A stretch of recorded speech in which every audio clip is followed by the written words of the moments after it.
crashing the pine on the marble floor. Yeah, put up that sign of real love and joy. Yeah, I want more, yeah, she want more. Ornaments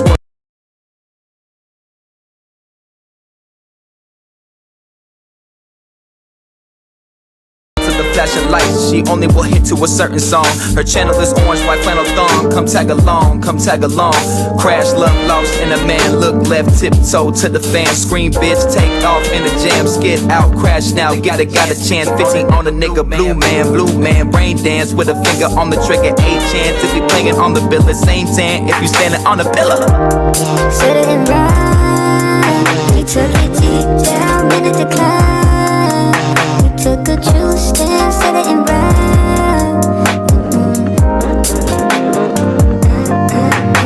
Yeah, Jenna got the old matte black. Minutes with a 4-5 patch. Leather with a gold chain rack. Tempted, but my own black ass won't catch her with an all gold mask. Cause she ain't with running away. Opposite of playing cool. Feet up on an 80 dash. Whip them off into the pool. Give them signs to play a fool. Cause she is the queen. She kinda got Leah methods of reach. Follow her lead. Live in the system to dye your head green. Part of my ease, buy you relief. Fish out of water, I'm dying slowly. I guess I will kick it when summer is eve. No dirt on my sweat, I be treading lightly. You gotta be patient so you can mind me. Peace.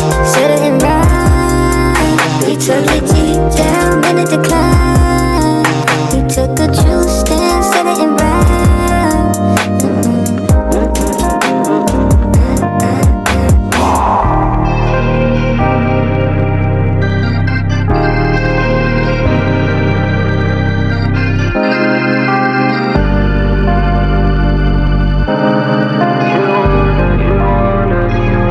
All she want is crash play.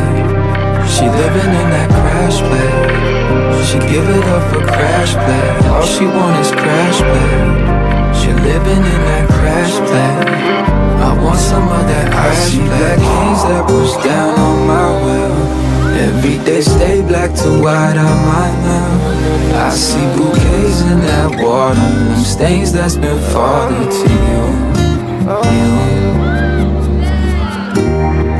Oh no, why you crash down on me? No, no, no, no, no, no, no, no, no, no, I'll feel the sun.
Yo, what up, y'all? It's your boy Rob. Got my man TD Hip Hop Media. We got Grind and Motivate. We got We Lit, and we got my man Terrence Jackson. And we back with another Reactz podcast. What's good with everybody?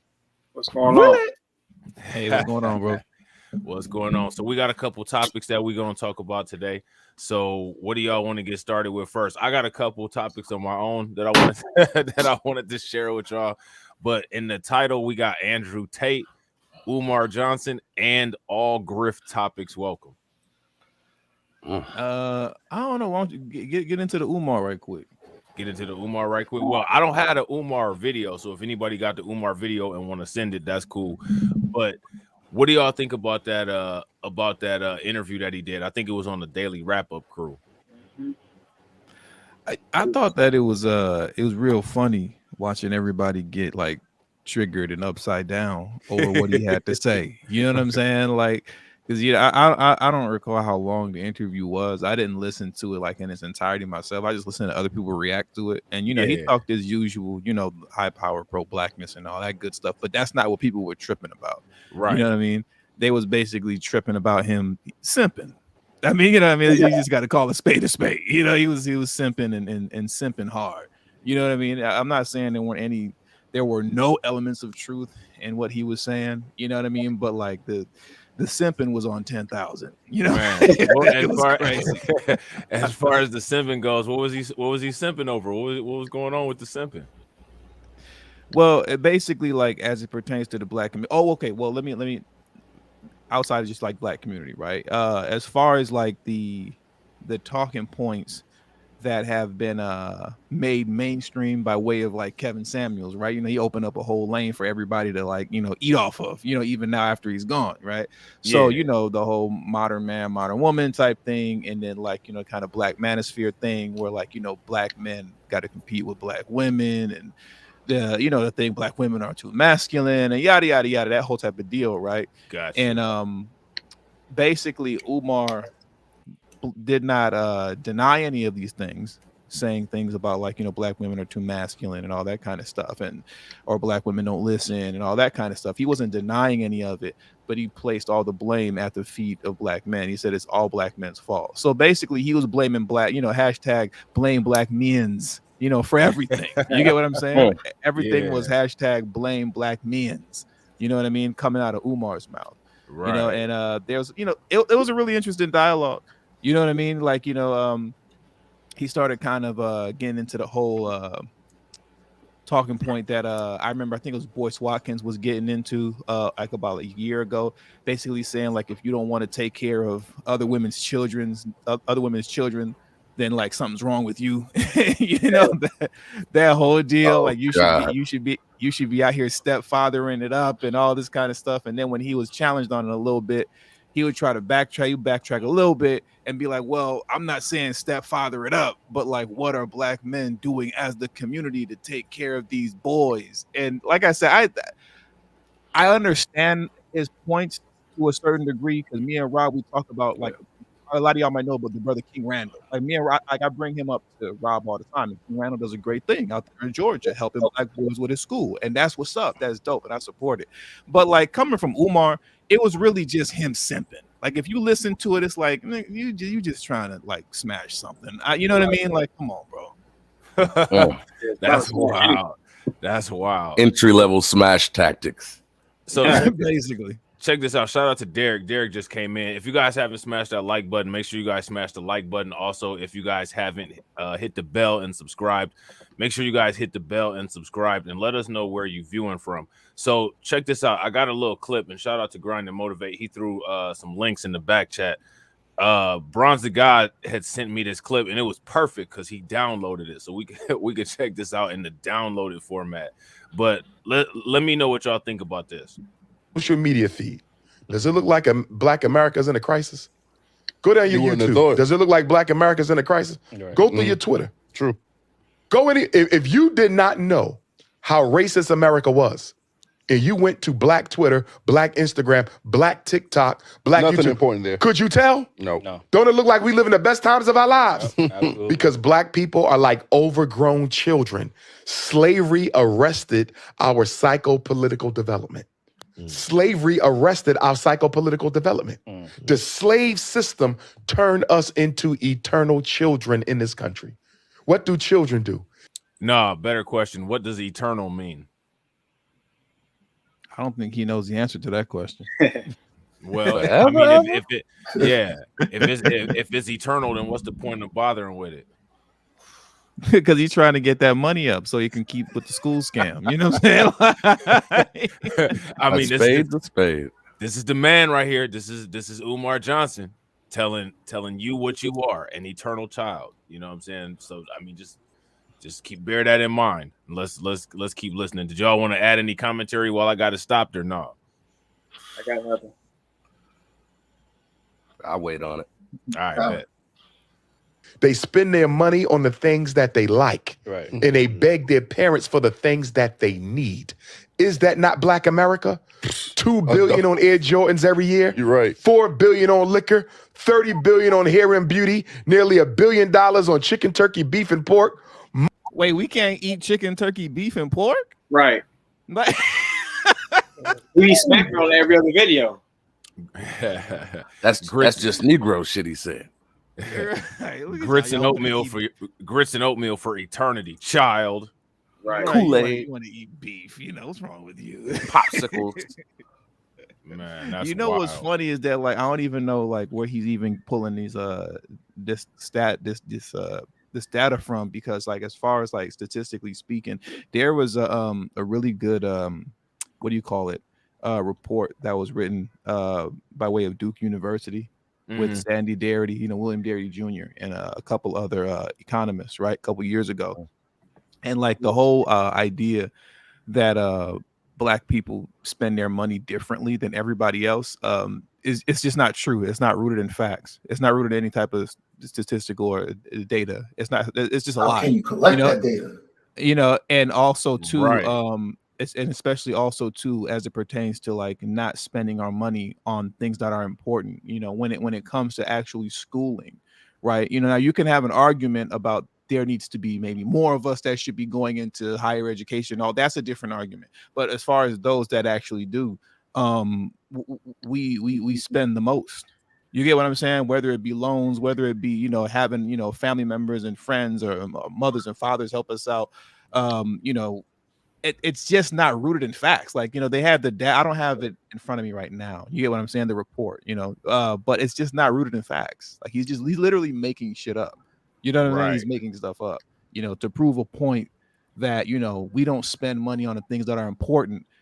And what he means by that is y'all not spending money on my two trap bandos in Wilmington. Where is he at? Wilmington, wherever he's at. You get what I'm saying? Y'all need to give me some money from my FDMG. Wilmington, Delaware.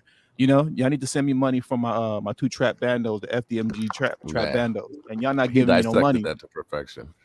Yeah. So that's really what it's all about. That's what it's all about. Yeah, that's wild, man. Like it's just to me, it's just it is what it is. Blanket statements, but it's just interesting. Again, this is the man, and we all know what he does. I'm just saying this is what I be saying about how these kind of people be. Here go a pure, perfect example of it, and people still going they still going to empty their wallets out for him. You know what I'm saying? But it is what it is. Let's listen to a little bit more. Multiple billion on video games, multiple million on children's cologne. But half the Black boys in America in 4th grade can't read on their grade level. That's a fact. Half the Black boys in America in 8th grade can't read on their grade level. Definitely. But we spending $21 million on cologne. I don't excuse nothing another race does to my people.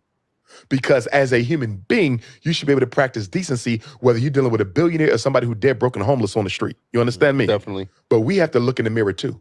And look at how we make it easy for people to disrespect. Hey, TD. You understand him? I don't understand him. I was actually about to look up right now. I was literally typing in Google, how much money do Black people spend on children's cologne? That just sounds like BS. What? Bro, how you know how much money? Children's cologne? Like, yeah, like we got that like down to that. Like, we know how much money that Black people spend on children's cologne? Like, what?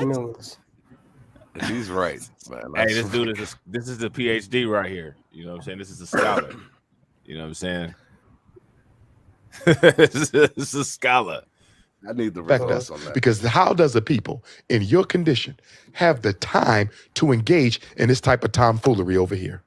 Yeah. If I'm Chinese looking at Black America, how do I make sense out of this? Right. Y'all can't care about yourselves because as much as you talk about reparations and as much as you talk about the next presidential election, look at the money you waste.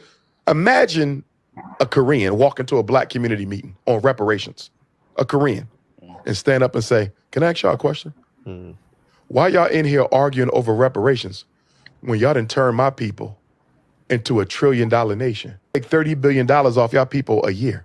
$30 billion a year. How much have we give the Koreans over the past 30 years?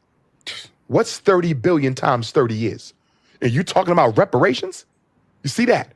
But Black people are in denial about our self-hate. I tell Black women all the time, if you would just stop hating the way God made you, you can take your $30 billion a year and build an independent school for every Black girl out here. You could stop child sex trafficking. What does he know? Black about women could building wipe schools? out. What'd you say? What does he know about building schools? Man, listen, I don't know. And my question is, I mean, if we use all these talking points, is he the end destination to where all these donations should be going? I mean, he said that Black people are immature children, have no concept of finance or anything like that. You know, we're all just a bunch of dumb, low IQ people. I'm telling you, man, this dude could get a job at Fox News and he'd be comfortable right there with Laura Ingraham and Tucker Carlson. I mean, here it is right here. Like, people hear it, but they still gonna give him his money though. He telling the truth though. He telling the truth. My question is, like, what exactly are we supposed to be spending our money on then? Like what are we supposed to, like, we can't buy chicken, beef, or pork. Your child's not allowed to smell good and have a little cologne. You get what I'm saying? Like, Black women shouldn't get their hair done. You get what I'm saying? I shouldn't buy a decent pair of shoes for myself. You know what I'm saying? Like, what am I supposed to spend my money on? Like, how are you supposed to live? Exactly, on him. Yeah. He said, you guys are idiots. Give me all of your money. That's what he wants. Basically. Wonder where he learned that from. Yeah. I was going to say Frederick Douglass. That Korean man in the reparations meeting. Hey, I wouldn't be surprised if Dr. Umar married a white woman just like his ancestor, you know. He's not going to go swim in the milk now. Well, you got what he says. You got to get a woman, period. And I don't know what's going on with that as far as that goes. But I mean, this dude literally has all of these critiques for everybody else. But it's interesting though, like, you don't really hear any kind of self-critiques because there's a lot of shortcoming going on coming from his direction. And you know, it's a lack of accountability. And then the thing is, he's always on the blame Black men train. Okay, well, let's look at him as a Black man and talk about his accomplishments, where he started at, where he's at now, and the trajectory of where he's going. And honestly, there's a lot of people who are far less problematic than him, if you ask me. Well, he doesn't have any accountability because he never has to face any pushback. If that guy were to say, "What about your school?" right now, after we unpaused it, then we could get somewhere. I'm just saying. Well, we wouldn't get anywhere. He would just blame Black people. He would say the school hasn't gotten built because of Black people. Black people won't. Yeah. Everything is always because of Black people. I'm telling you, man. I want to hear it. I just want to hear it. He needs pushback. How come nobody ever asked him about him having, 2 baby mamas? Right. I didn't even know what I'm that. saying? He got 2 baby. Yeah, I didn't know that either. I seen he got 2 children by 2 different women. Yeah, I seen a clip of him. Yeah, I seen a clip of him the other day. He was talking about how he's gonna get himself 2 Black queens. 2? I mean, yeah, like I said, he already got 2 baby mamas, and I mean, like, it is what it is. That's cool. I mean, it's not cool, but like, I guess things happen. But like I said, when you talk all this high power like Blackness and Snow Bunny crisis and what people shouldn't be doing with their money and who they shouldn't be dating, and then I look at you and I see you got, like I said, the 2 trap bandos in Delaware, and 2 baby mamas, like 2 different baby mamas. It's like, bro, how are you speaking right now? I mean, he said go ahead. I was just about to say real quick, y'all, my man Keep It 100 just popped in. Shout out to my man Keep It 100. What's good with it, bro? What up? Yo, what's going on? Chilling, bro. What's good with you?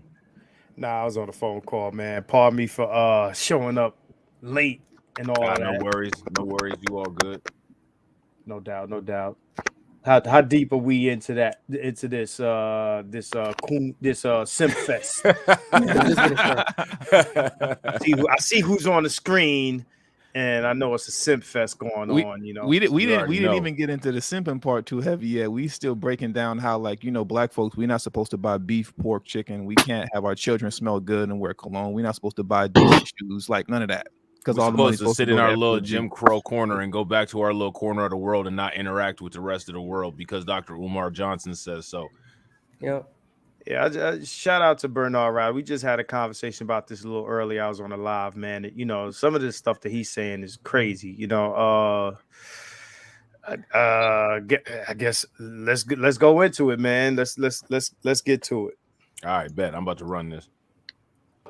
Child sex trafficking for black girls by taking some of that $30 billion on here. But guess what? How I look is way more important than the condition of my people. Black men, same thing. We could take the $4 billion on liquor, the $2 billion on Air Jordans, the multiple billion we spend on vacations, all the money we spend on these damn non-black women. We could take that money and build black schools for black boys all over. Let me share something on the screen real quick concerning, like, I just have to put this to bed that, like, black folks, we just be out here spending money frivolously way worse than everybody else. Like, it's just not true. It's just statistically it's not true, right? So, like, it's actually surprising to me, you know, how detailed of like as far as statistics and data is concerned, like, you know, Nielsen does have it down to a T in terms of like what we spend our money on and how much how we spend it. But, like, you know, I'm gonna pull this up on the screen right now. Yeah, right? go ahead, bro.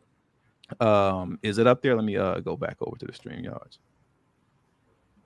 That joint didn't come up. Let me see. Hold up.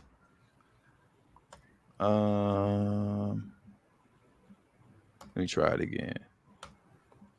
Hold on. There it is. Oh, okay, bet. Okay, bet. So let me make it bigger real quick.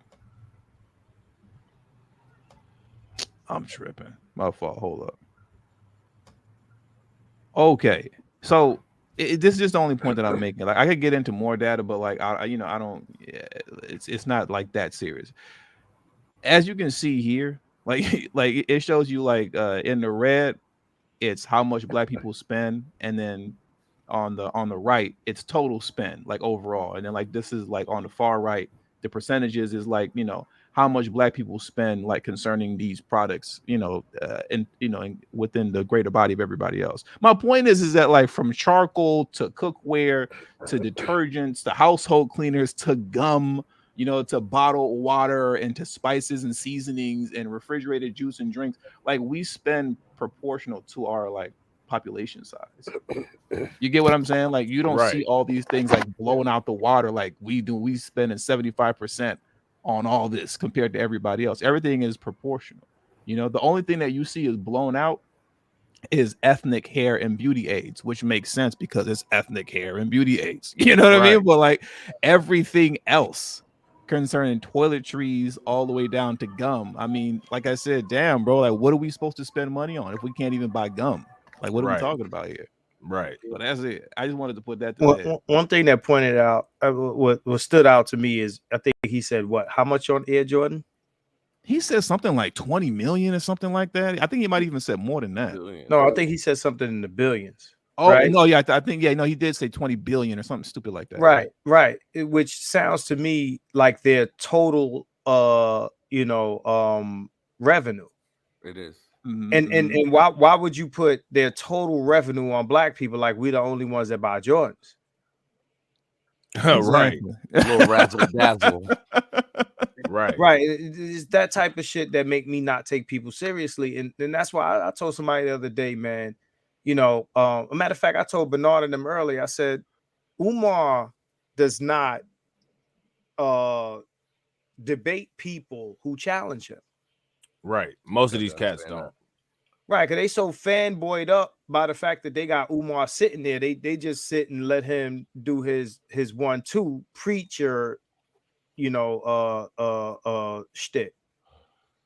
And it's not that he be 100% incorrect. I mean, there's a lot of points that he make that are good points. But especially in the realm of this, like you said, we ain't get to it yet. You know, the simp stuff, you know, the stuff on black and female, you know, black men and women's relationships. It's like he says stuff and they give light pushback. They give real light pushback and they let him rock, and nobody's really challenged him. Like, we need an unapologetic person. You know, somebody mentioned that he's ducking Anton. From what I hear, he's ducking Anton. What, him and Anton Daniels supposed to have some type of debate or something like that? Well, Anton, I think, called him out and even offered him some money to show up or something like that. And yeah, a grifter paying another grifter to debate. Well, grift to grift. Grift to grift, right. You know what I'm saying? But debate. you know, yeah, but you know, these sorts of guys, man, they never show up to anything that is really truly gonna challenge the stuff that they're saying, man. The stuff they're saying is crazy. But go ahead. Hey, question for the whole panel. Would y'all go as far to say that Pearly shows up more than he does for those type of debates? Absolutely. Yeah, I would say Yes, so. you do. Yeah, even at her own embarrassment at times. Yeah. Umar. Yeah. Umar. Oh, my fault. Go ahead. No, I was just saying, Umar, you hear this? Well, from what I understand, he had an invitation to go on her show because she equates him to Nick Fuentes, which I find fascinating. And apparently he turned it down. So well, even outside of that, he gonna always turn down like any type of like, you know, real pushback. You get what I'm saying? Because like even what's my man's name? Damn, he be on here on the streams with us. Where is he at? In Thailand right now? What's my man's name? Moxie. Yeah, Moxie. Remember, Moxie offered him a stack. He offered him a couch to come through. You know, and he was considering it because like Umar not gonna turn down no money. But I think because we saw Moxie had a couple videos like about Tariq. You get what I'm saying? And you know, Umar don't rock with Tariq. He just dropped communication. You know what I'm saying? He was like, no, thank you. Boom, I'm out. You get what I'm saying? Because you don't want nobody to call him out on anything. Yeah, he hit the block button. Yeah. Too hot. Shout out to Jada Informant for the $2 super chat. Make sure you guys show some love. Throw some radiation emoji in the chat for Jay. Jay said Umar is paid in advance. I believe he can walk off. Yeah, probably. Yeah, I guess that's the other thing too. Like whatever that show is called that had him on, like you drop however much you drop on him, and I mean, I guess you want to make sure you get your money's worth, right? So you're not gonna say nothing. Yeah. Right. Yeah, right. not gonna say nothing that's gonna make him walk off. Right. Make him sign that different contract. Yeah, that's wild, man. That whole thing is wild. So I guess we could go into. I'm curious to keep it 100. His take on like the stuff that he was saying about like the black male and female relationships. Like, you know what I'm saying? Like, what you think about that? Keeping 100, like in terms of like the whole talking point. He was kind of echoing the talking points of a Dr. Boyce Watkins. Like, if black men don't take care of other women's children, then like we're all stupid. You know what I'm saying? I mean, Boyce has said it. You know, you got guys in the space I'm from that say it. You got who else made this talking point recently? You know, you got a few guys. It's escaping me right now. I had the name right on the edge, but you know, you got all these guys that I remember Obama made the speech about, you know, fathers and this and that, and you know, I think he was talking about black fathers in particular. You know, women are the voting block, women are the consumer, you know, and this is what they're doing. They appealing to those. You know, Umar, I don't think Umar could exist the way he does if he were to challenge women the way that they need to be challenged. There's never you know, any commentary given to the other gender. Everything is about what men ain't doing, what we need to do, etc., etc. So you know, him even to the extent of everything they do wrong is your fault. Black women are not under black men's authority for everything they do to be our fault. They're adults. They have autonomy. They have rights. They can do whatever they want. So whatever they're doing, they should be held accountable for. How are you going to hold black men accountable for what they do when black men have no authority over black women and never did, actually? Right. And see, like, I look at that situation the same way, like, that I would look at anything else. Like, say, for instance, like education and stuff like that, right? Like, they talk about this educational deficit. Me personally, I don't have any sympathy for anybody who decided in their life to not get an education, because I worked 2 jobs my entire high school career in order to pay for college while I was an athlete in high school. I worked 2 jobs while I was in college, and I worked 2 jobs to pay for my graduate degree. And then after I got out of my graduate degree program, I worked for about 2 years, and then I got another associate's degree in another in another field. All of that I did on myself, by myself. So if we take this situation and apply it well, we're supposed to take up for the other person's faults or for something that somebody else did. I'm sorry, man. Like, I got my own personal accountability that I did. I don't fit any of those negative demographics. I don't commit any of the crime, and I don't feel apologetic to anybody like that. I'm gonna tell the same people that's sitting there saying you need to save the community, you need to do this, I'm gonna tell them the same thing that I'm gonna tell anybody else when they talk about crime or whatever. Hey, I don't contribute to crime, so I mean, you know, it is what it is. I'm doing my part to not contribute. Just like as far as education, yo, I'm not contributing to those demographics of people getting GEDs and stuff like that. I'm contributing to the demographics of people who got MBAs. You know what I'm saying? So I don't know what to tell y'all. I don't know what to tell a cat like Dr. Umar. He listing off all these billions and millions of dollars that people are spending on other things. I don't know what you want me to say, bro. You want me to take somebody's wallet from them and force them to spend their money the same way that I spend it? People just got to make better decisions. And you, if you're, you know, this figure that's supposed to be this leader, and we're quote unquote your people, and you're the shepherd leading the sheep, then I guess you putting that on your own back to lead them people into the direction that they need to be led. Some of us, like me, are autonomous, and we do what we've done, and I don't feel or owe no responsibility to anybody else to pull anybody else up, man. Like, that's crazy. So, you know, I don't need no, I got my own family. I don't need no prepackaged family. You know what I'm saying? Like, and I can respect when people feel that they don't want to get involved with that. To me, like, that's not disrespectful. That just, it is what it is.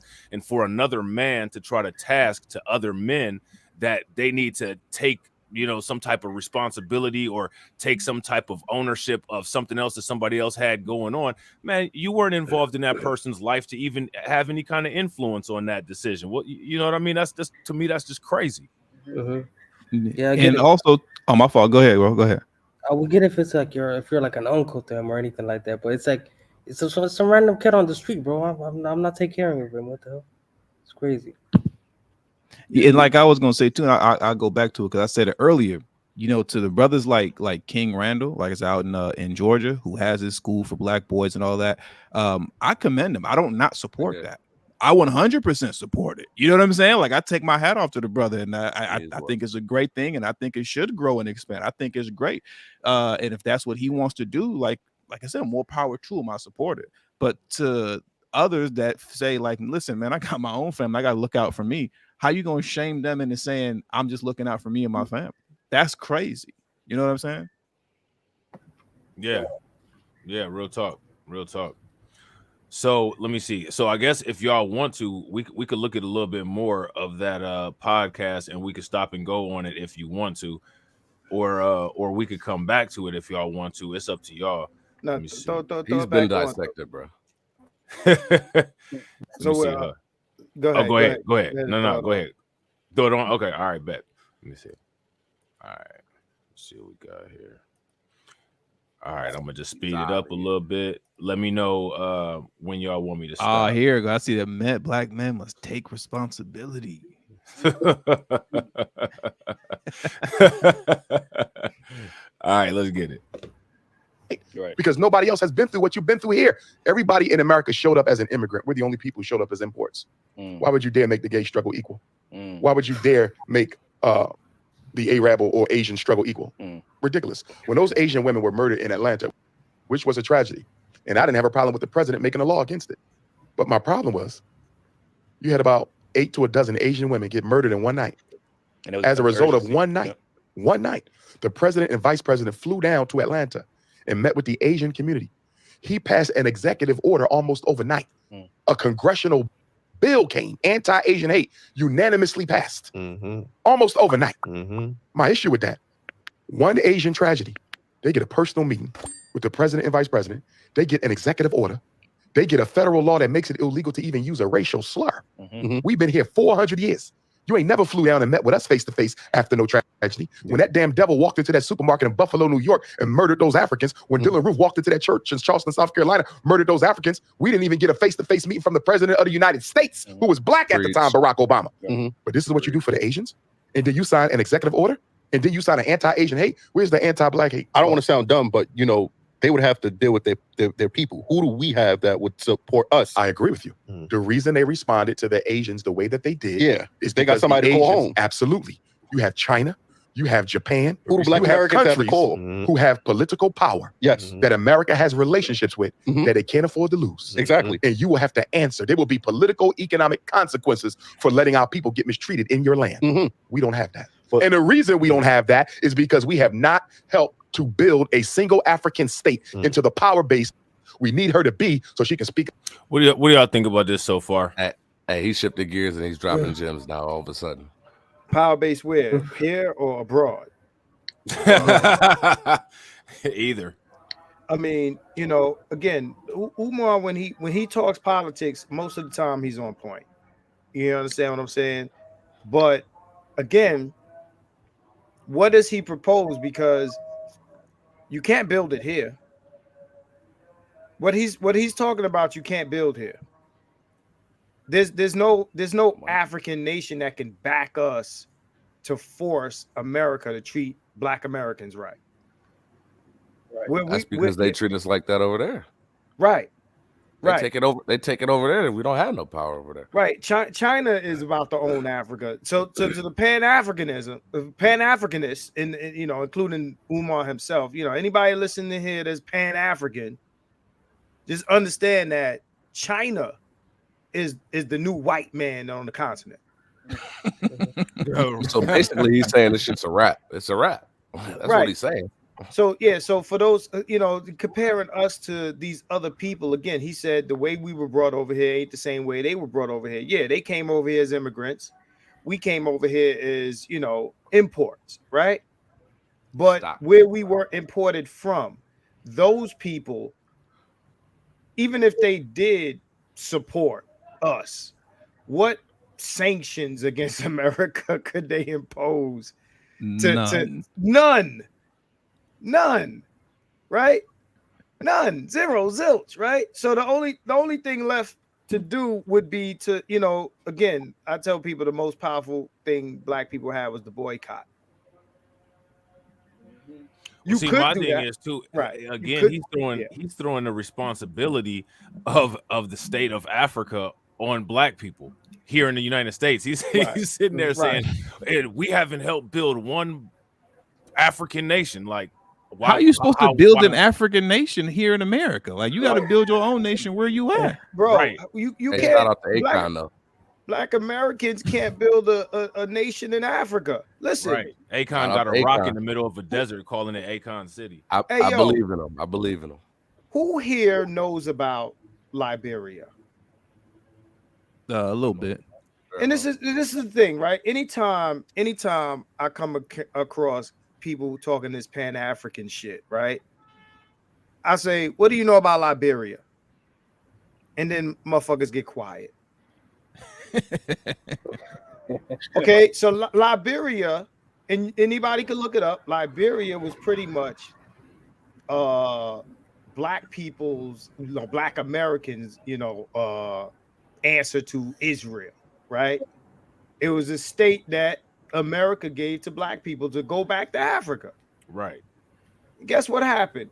We went back there, and guess what happened? The people the Liberians that went back to Africa, right? Or the Black Americans that went to Liberia, went back to Africa. Guess what happened? Those Black Americans got into it with the Africans there. Oh nah, this ain't yours. They felt like we were the small hats and they were the Palestinians. The only difference is that America didn't back them up with military might like how we do with Israel. No, absolutely not. Right? Why would they? So if anybody cares to look it up, look that up. Understand that there is, like, people pretend like African nations are unified. There's no unity there. Even you take us out of the conversation. Right. They don't even have unity. So to say, oh, well, the reason why they messed up is because black people here don't have unity. No, they don't have unity there. They got issues over there. This is pretense that African people are unified, or that all white people are unified, or everybody's unified except for us. Nah, the only unification is actually they agree that they don't like us, but they Basically. themselves, right? But they themselves are not unified. They don't have this unity that we think they have, right? So, but again, there's nothing there, and there's nothing here to leverage against, when it comes to what he's talking about. There's nothing that we control or can deny access to, other than what spending power, right? I feel a little differently, man. I feel like they do have unity, man. If you look at it on the small tents, everywhere you go, they have unity. They definitely have unity, and definitely in the fact that they don't like us. There's No, but definitely unity. that's the only place they have unity. Outside of that, they battle each other the same way we do. Yeah, they cut each other's throats the same way we do. After they're done with us, after they're done with us, they do that. In South Africa, I think they putting hands and feet on Zimbabweans right now. That's wild. That's wild. So like my hands thing and is feet, like kicking them out. Like y'all gotta go. And then the thing is the justice system, though, bro. The justice system will show you right there that they have unity. They don't know this white guy from you at all, but they understand that they don't like you, and you're finna get a sentence 10 times higher than him.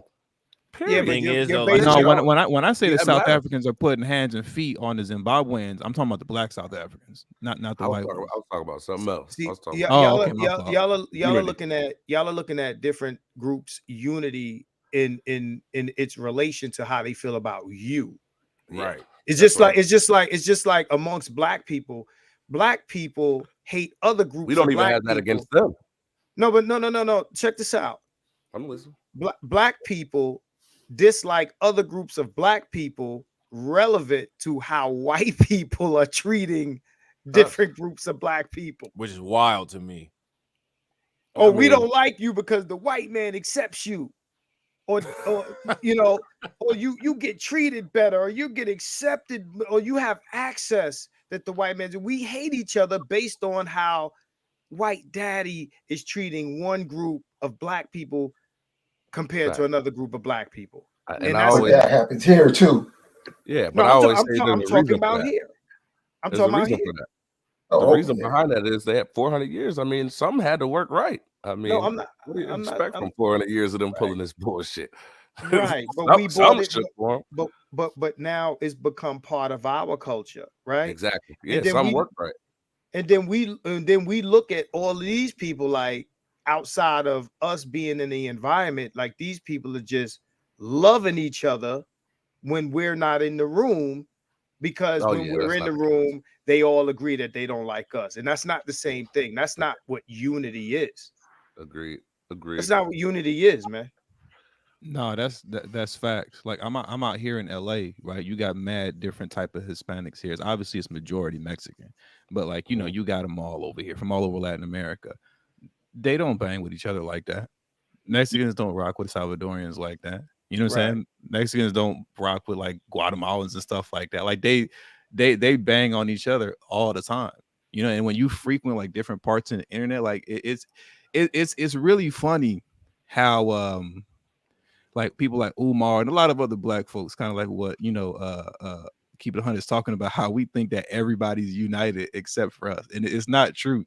Like even when you frequent Christian YouTube, right? Because in Christianity, they literally say the same thing. They say the same thing that we say. Everybody's united except for us. Christians need to be united. Like literally everyone says the same thing, but nobody is united. There is no such thing as actual racial unity or whatever Christian unity. I don't care. I don't know it doesn't matter what you're talking about. Except like unity doesn't exist. You get what I'm saying? Like exactly, except for if it's this negative sentiments towards us. That's the only thing everybody can agree on, right? That's major though. That's major. Latinos bang on other the nationalities of Latinos. Asians bang on other Asians. White people bang on other white people. I mean, shit. You got Russia and the Ukraine right now killing shit up. Those are all white people. You got Serbia and Kosovo about to go into a conflict right now. I just saw an article from The Hill. Uh-oh. Yeah, so this idea. I mean, most of the world wars are Europeans killing other Europeans. Facts. Actually, all of them are. Right. But white people are unified. No, they just all agree that they don't like you. It's just like I say, black women don't practice the sisterhood, they practice white supremacy. Black women don't like each other. They just don't like you in the way that the white man doesn't like you. Okay, so that's not unity. That's you know what I'm saying? That's not what that is. You might have small sections of these groups that are unified, but then even in those groups, you have smaller groups that they see each other's differences and they hate each other. There are a million more differences than you want to think about, that where people will use to hate other groups. East side, west side. You know what I'm saying? Right. Blood, Crip. Right. Blood, Crip. Martins and the Coys, whatever. It's just what it is, man. I go to these different places. You travel the world and you go to where people are homogenous and they're separated by class also. You know what I mean? So this idea that, if we did this, it is always this, well, if we could only do this, or if we only did that, or whatever. And it's always this superhuman task, right? That black people need to do to gain this, or to have this or have that is something that no one else is doing. But you can continue to roll it, man. Wait, my question. Go ahead. No, never mind. Now go ahead. No, I'm good. All right. Well, what I was gonna say is that. Let me interject this real quick. Lastly, concerning the unity, I just had go ahead, bro. Right, like when you talk, because I can. When Keep It 100 was talking and he said white supremacy, just for like somebody that wants to be contrary, I can hear them saying, like, or typing in the comment section, well, then if unity isn't true, then what about white supremacy, right? And when you're talking about white supremacy, you're talking about an elite group, a small, like relatively small. We're not talking about like 5 people, but you get what I'm saying. Relatively small in proportion to like the population of like white people on the planet. A small elite group that have united with each other over time, right, to impose their will on the rest of the world, which includes other white people. They don't share any commonality with the average white man walking down the street. They can care less. You know what I'm saying? They had them take the little Fauci sauces like everybody else. You feel me? Like they don't share no commonality or brotherhood with them. Now they will use and play on the fact that, hey, you're white, so you are better than those blacks and everybody else. So go ahead and act a fool, and then play on that division. But that's not a white thing. That's an elite, you know what I'm saying, group of white folks over time that have gotten together and have built their power out. That's like us, everybody on this panel right now. We're united, like in the moment, right? Let's say we'll just use us as an example. Us 5 on the panel right now, we're united, and we have a goal and a plan and objective that we want to push forward to take over the world, right? Mm-hmm. If we succeed in that, people can say like, oh, this is black supremacy, global black supremacy. That's the first thing. And that sounds good, but it's really the supremacy of us 5 that are, on this panel right now. But we've evolved it over time to we bought people out. We have white coons, right? And Hispanic coons that work for us. Hard to acquire. Yeah. And all that type of stuff. You get what I'm saying? Like, it's just a role reversal. Yeah. But it's the black folks overall. They don't got no part of what we got going on. This is just what we did and expanded out over the world. You feel me? Right. I'm dead at Toya. They'd be happy to take that credit. No, she's talking about. They asked me, "Is this live?" Right. So just because I'm casting it right right on my channel. So just so y'all know, we can simulcast now. So now this is a Reactz channel. Keep it 100. I don't know who else is simulcasting this right now. My man Grind Motivate. Yeah. Just talking with TD and Rob. No, but what's funny about it is because there's always people in the comment section that regardless what's going on, their type is just live. You know what I'm saying? And it's just like a little inside joke that me and TD got. And so when I say when Toya said it's amazing that you need to point that out, I'm dead because she's 100% true on that. Well, I started off in the middle, because I'm late. So, I started, where I kind of jumped in at. So I can, they usually get a notification from me if I'm about to go live. So they probably think I just uploaded this or something. I clipped it or something. But no, we live, niggas. Right. We live. So smash that like button. Shout out to my man Win Loser Rug. What's good with it, bro? Yeah, so like I think it's crazy though that Umar expects us, as far as like black people go, to somehow build up Africa when Africa itself doesn't really have the financial infrastructure, and it also doesn't have the economy in order to be able to do supply chain business models with us. I mean, like that to me is just kind of wild. What is the expectation there? My question is, if this is what Umar Johnson is recommending, then what does an effective model of that look like? You know what I'm saying? The effective models that we see from everybody else. Copy paste. Let's try that first.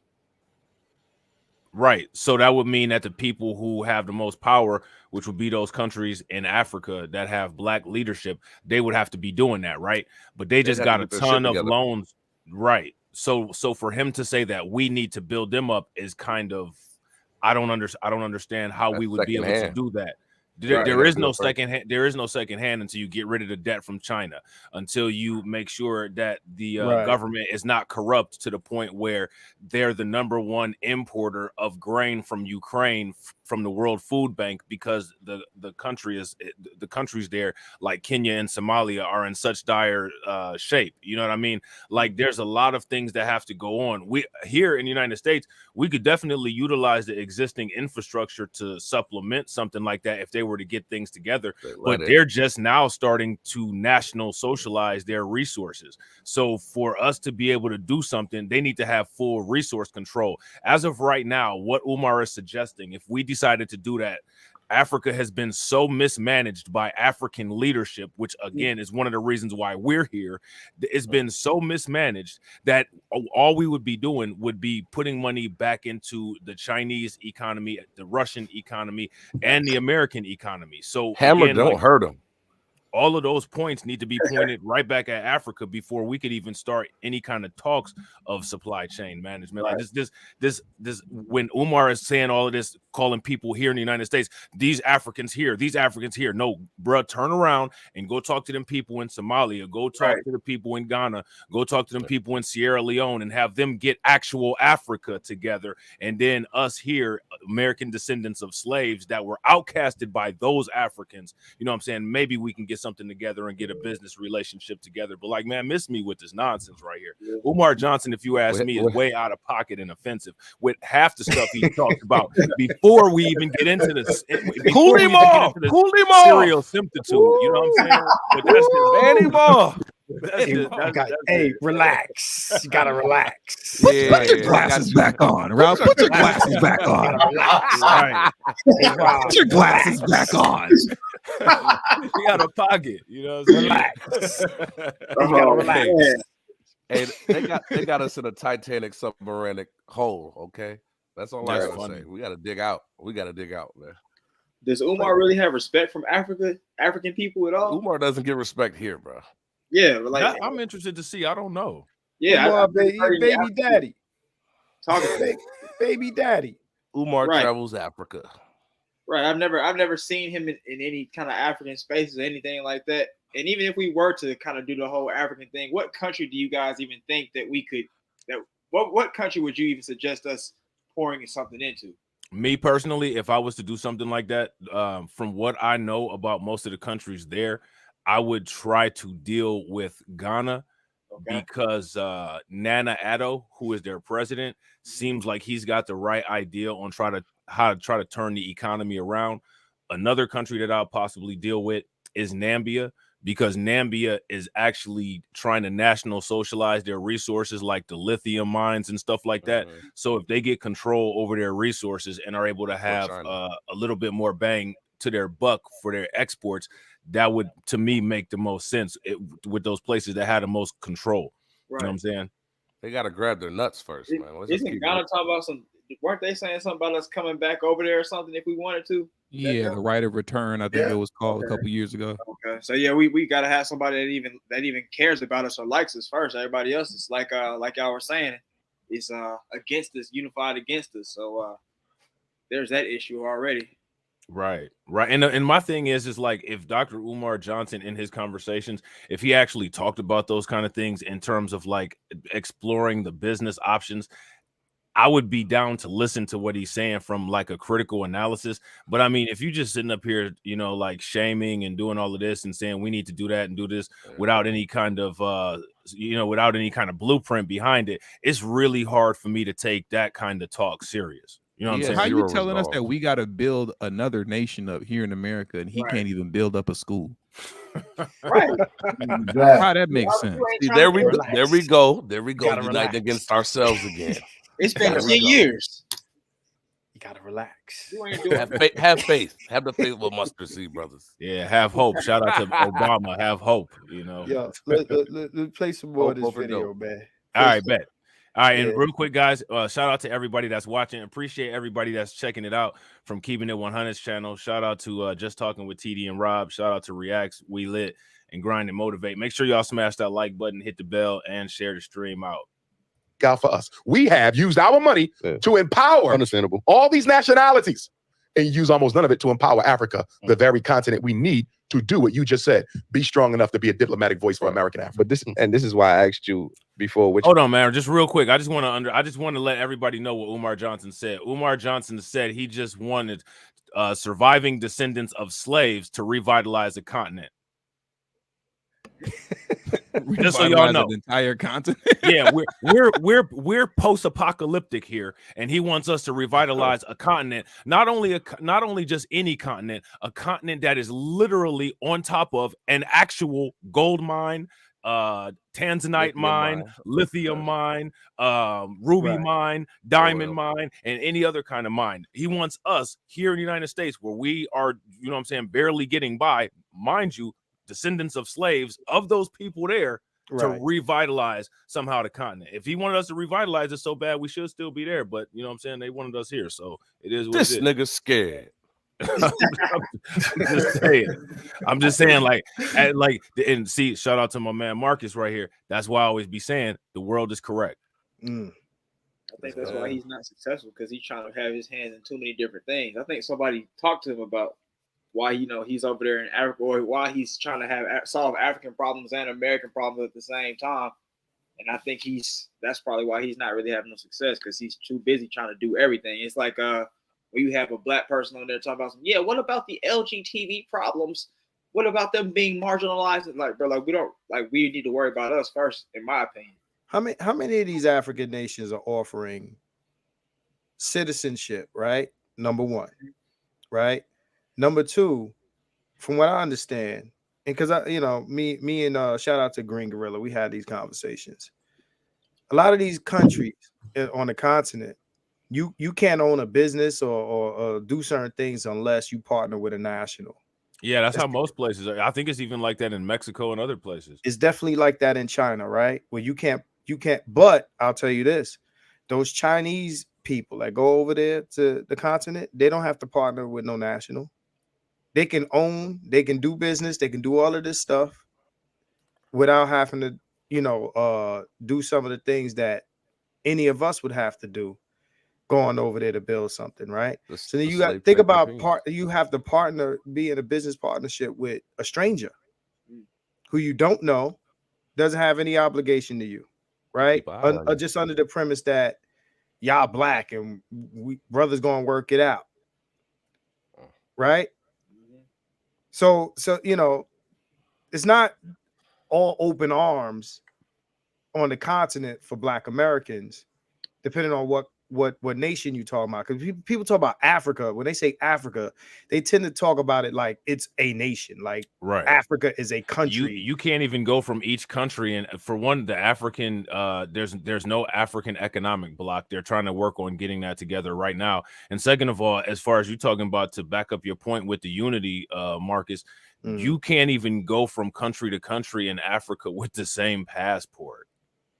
Right. So we need to. That's crazy.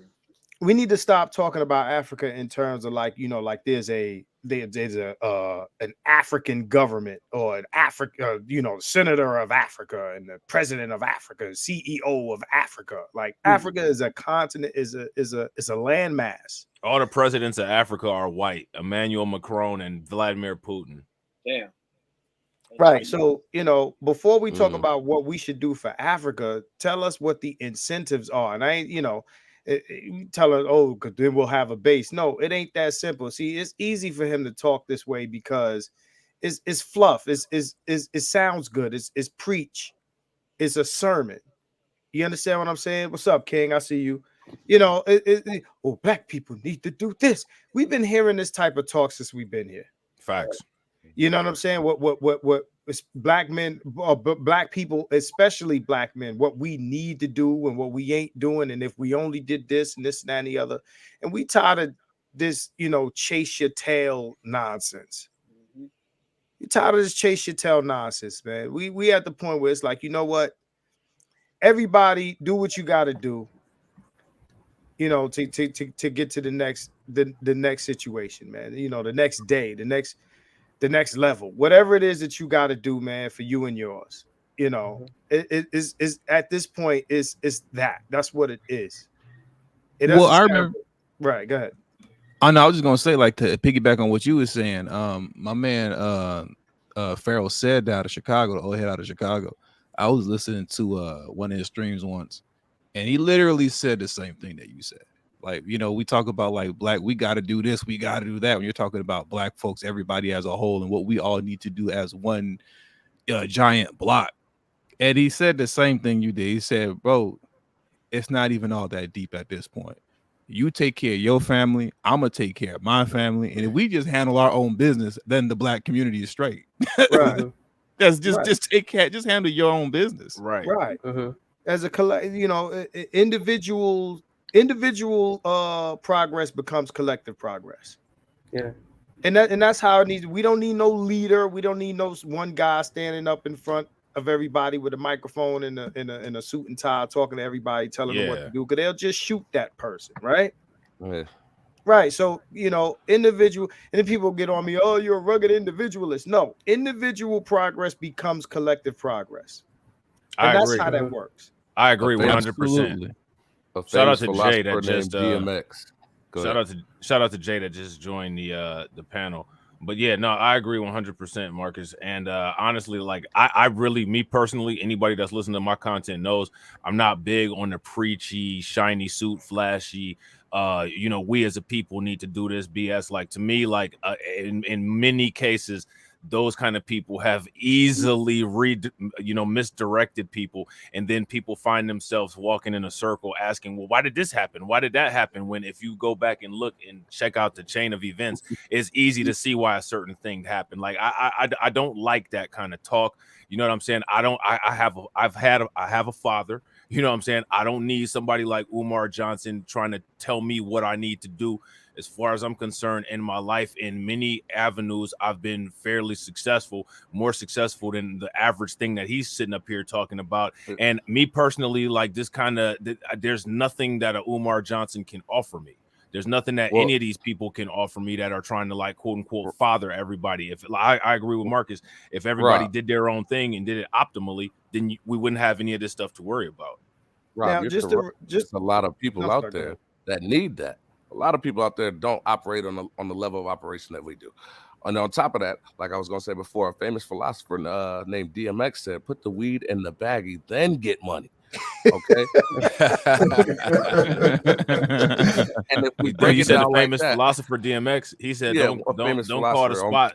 Don't call the house from the spot. Yeah. You know the famous book of Belly, the book of Belly. Yeah, he said that. Put the weed in the bag, you didn't get money. And that's exactly what we're saying right now. Hey Rob, so you got a guy in your chat, right? His name is Grand Swing the Third. He says, every man for himself is what got us here. No unity, zero unity. It's true, but we unify after we get it. But this is the thing, right? I don't know how old this person is, but black people in America have a history of unity. We have a history of unity, whether you want to talk about the communities they bombed, whether you want to talk about all the organizations that we had, whether you want to talk about the Panthers or all the different groups throughout history where we've had unity, and then our unity gets shot at, fire hosed, or destroyed and things like that. So to act like you said no unity is what got us here, no, that's a lie. That's a lie. Okay, that's a lie. We've had nothing but unity in this country since we've got here, right? So, unity with what? Each other, unity with other black people in America. We've been having that. What I'm saying is what black people tend to do in America is we tend to put our movements on Front Street so they can be infiltrated. Yes. Facts. Okay, we want to have a visible leader with a visible, we all got to wear the same outfit, uniform, right? When I say individual progress creates collective progress, meaning you can't stop an individual movement becoming a collective movement because there's no target to aim at. Right? You don't put out on Front Street, yo, we need to do this and we need to build this.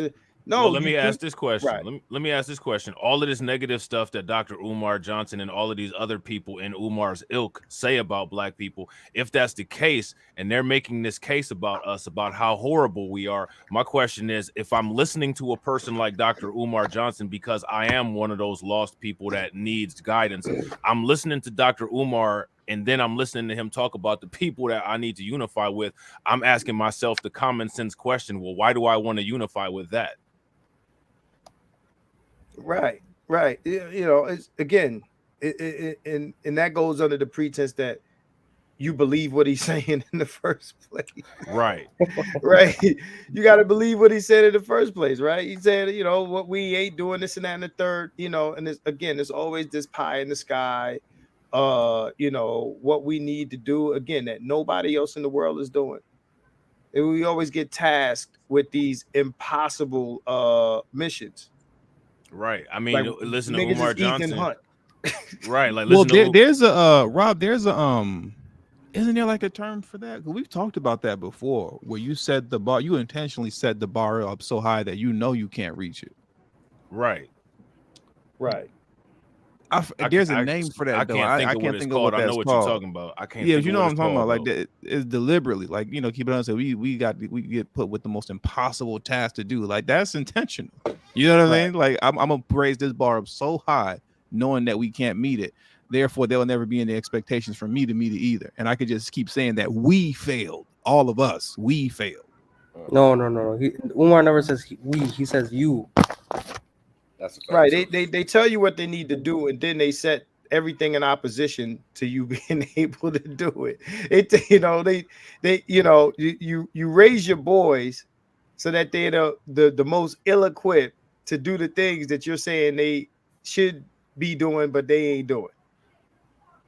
Right? I mean, even this conversation we're having right now, who's the real culprit? Let's take a look. Who's the real culprit in all of this? Even us talking about Umar and all the points that we're making that are correct, and the points that he made that are correct. Who is the real culprit in all of this? Can we all know who it is? 400 years, they did something right. They did something right. Right. Oh yeah. I mean, I say that all the time. Like people don't like it, but I mean, it is what it is. If something wasn't done right, we wouldn't be complaining as much as we're complaining, because what was done right for somebody else, not meant to benefit us. Right. What was done took to a us, long time to do it. Yeah, that was meant to benefit others, and it is benefiting those others. It's created legacy grace, legacy privilege, legacy wealth. A nice racial wealth gap that has people way behind the start line. You know what I'm saying? So like the thing is that I think people should reverse engineer those processes and figure out how to make what it is that we can work for us. You know what I'm saying? It just time to go underground. Well, and another thing is also actually another thing is also actually realistically look at the issues that we have going on and actually look at the reasons why a lot of these issues don't get solved. And if you ask me, one of the reasons why the issues don't get solved is, for one, failure to start, and for two, one of the things that a lot of times it seems like what tends to happen is as soon as somebody comes up with a new idea that might possibly challenge the status quo, you have people that come the people that are supposed to be supporting you will be the first ones to say that it's impossible for us to do something because of quote unquote white supremacy, when the whole goal is to be attacking white supremacy. If anytime you come up with an idea, if white supremacy already has you defeated, again, what's the point of even coming up with the idea? You know what I'm saying? Like, anytime you come up with an idea, yo, Marcus, let's start a business. Well, we'll never accomplish it because white supremacy. Okay, well then what's the point? Right. What's the point? And see, like, they what's did a happening number is on people us, like bro. They did a number. But who's perpetuating that number? And I'm not trying to be funny. We're not perpetuating, but they definitely did a number on us. I mean, like you said, we got to reverse. What'd you say? Well, I think all the change, it all starts with us, and we have to acknowledge that there's a lot of issues that we have that create barriers to our own progress. And see, the thing is that we have a coddle culture where you're not able to critique these kind of things in an effective way. If you say something like what I'm saying is kind of nuanced, and people will off the rip call you a coon because they're not trying to hear anything that you're saying unless you're excusing a failure. You see what I'm saying? What people actually have to do is understand, I'm not saying that WS doesn't exist. I think it's one of the worst and most worldwide forces out there. But what I'm saying is that in order to be able to challenge it, at some point you have to circumvent all of those internal barriers that people have put up. And it's a lot of times it'll be the people that's right down there with you that'll be the first ones to try to shoot those ideas down. So then you never get to the point where you're in a confrontation with WS because you've already had your idea shouted down by those people around you. And if the ideas keep getting shouted down by the people around you and you never even get to the point to where you're challenging anything, you got to ask yourself the question, is the world correct? And like I always say, the world is, everything that we do has led up to where we are right now in some way, shape, or form. So the world is always correct. We just got to change our actions. On that small stance, man, we got to start putting more people in the room that are like-minded in the right sense than that one person that's off. So when we do get that pushback around ourselves, it'll be two brothers talking to another brother like, nah, you're bugging, you're tripping, like, and run it down like that. And if he don't want to listen, he don't want to listen. We got to start from the very ground, like how they did, like you said, deconstruct it and then reconstruct it. The same my issue, I don't have a problem with ideas. I have problems with impractical ideas. Facts. I think that a lot of stuff that black men get told that they should do, a lot of it ain't based in reality. A lot of it is impractical. A lot of it is like it's like platitudes. You know what I'm saying? Like we say this stuff like we'll reach the mountaintop and make it to the promised land and shit like that. And I don't like talking like that. I like talking in terms of like practical reality. Yeah, so you're not trying to reach the mountaintop? Keep it up. Yeah, okay. Let's get a bag. Let's get a grappling hook. Let's climb up the mountain. You mean it'd be easier to go down like them people did that was trying to find the Titanic? You just might not come back up. That's only right. So when people start, we're already down there. What I'm tired of is anytime we keep revisiting shit that didn't work, right? Facts. Shit that didn't work. Shit that didn't work in the past.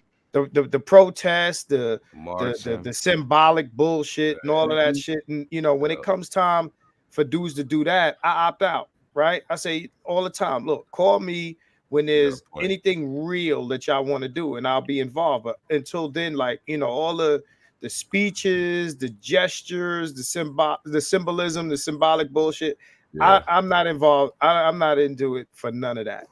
We need results. Facts. I mean, if you want to go to a protest, what is a specific reason for the protest, and who are you going to target? Because, like with me, when it came to that Tariq Nichols situation, you need to be putting a council person name in that protest saying that you will not be reelected or something like that. It need to be a Marxist type of protest where we're coming after your seat, we're coming after you, just threaten them that way. Make them a human to where it's even sacrifice. worth it. Yeah, to where it's even worth it because they're getting pressure from above. If we give more pressure from below, sure, you got to make a choice. Listen, check this out, man. Right. But I actually want to speak on Go ahead. No, go ahead. I'll get back at it. No, I was gonna say, if you want unity, how about this? How about black people come together and say this? And what I'm saying is, aspirational, because I know it ain't real. But if black people do what they've done, we've done boycotts. We've done these things where we walk away, we take away our patronage from certain corporations where it affects their bottom line, right? Because he's talking about 4 billion in Jordans, and we know that's not all black people, but at the end of the day, we can affect certain things that would kind of like have a domino effect for other things, right? You have these big companies that rely a lot on our patronage, right? Whatever, right? All these places, I see black people fight harder to eat in places or to give white people their money, right? Than to give money to the black business. Like they'll fight for their right to give Starbucks their money, or they'll fight for the right to give a restaurant or whatever, Dove soap or H&M. They'll fight for the right to give or to do business with certain white people. And then you got the reality of what black businesses are dealing with. I mean, so take our money or you're racist. Yeah. There you go. Okay. I was just about to say, whether you're doing business for the majority, whether you're doing business with white folks, whatever folks, at the end of the day, 65% of the time, you're doing business with China. And when we start realizing that we're third on the rung of a purchase, then we start going somewhere. I mean, that's just my thought. Like you're dealing with China. You buy a T-shirt, you might buy it from Tommy Hilfiger, but Tommy Hilfiger got it made in China. So, yeah, who's the boss? But you're not hurting the Chinese. Let me tell you why. Because after Tommy Hilfiger makes the order, it's Tommy Hilfiger's product to move. Okay, you got Adidas. You think Adidas made them sneakers that they stuck with? Yeah, but that's what I'm saying. If you get stuck with it, you just said what I was about to say. If you get stuck with that shit, right, you gotta bounce back and you have to come back and talk to us at the table. Same thing that happened to Kanye. I understand what I'm saying. To your point, you said we're doing business with China. Look, we do business with Adidas. Adidas does business with China. Yes. Right? Them sneakers ain't made in Germany, right? So after they pay to get them sneakers manufactured, they got them sitting in the Adidas warehouses. They stuck. They gotta go and tell Kanye whatever they got to tell him to get us to buy them sneakers. So is he the first person to bring that power back on a big level? Let's start recognizing Kanye. No, listen, I'm not trying to make this about Ye, because that's another topic. What I'm saying is, when you're saying, well, we're not really doing business with them, we're doing business with China. No, we're really not, because China can sell their manufacturing to anybody in the world. What I'm saying is the companies that we buy the Chinese made products from, they're the ones that will be hurt from our boycotts if we reduce patronage. And anybody that says, well, certain boycotts don't work, understand this. All boycotts ain't got to work. I mean, you got to drink water. No, that's not you. I'm talking about somebody in the chat that says certain boycotts don't work. What I'm saying is, I mean, of course, you got to go buy your food and your water and whatever, right? But these lifestyle products, at the end of the day, you don't need those. You can get by without those. But we're so married into that because of, social currency, fitting in and being accepted and things of that nature. But what I'm saying is, if you decide not to buy the Jordan or the Adidas, you're not hurting the Chinese. You're hurting Adidas and Nike. No. But if you do it enough to the companies that need to be held accountable, right, you will end up hurting China. The orders aren't coming in no more. You're stopping their movement, pretty much. That's what he's saying. You're stopping their supply chain.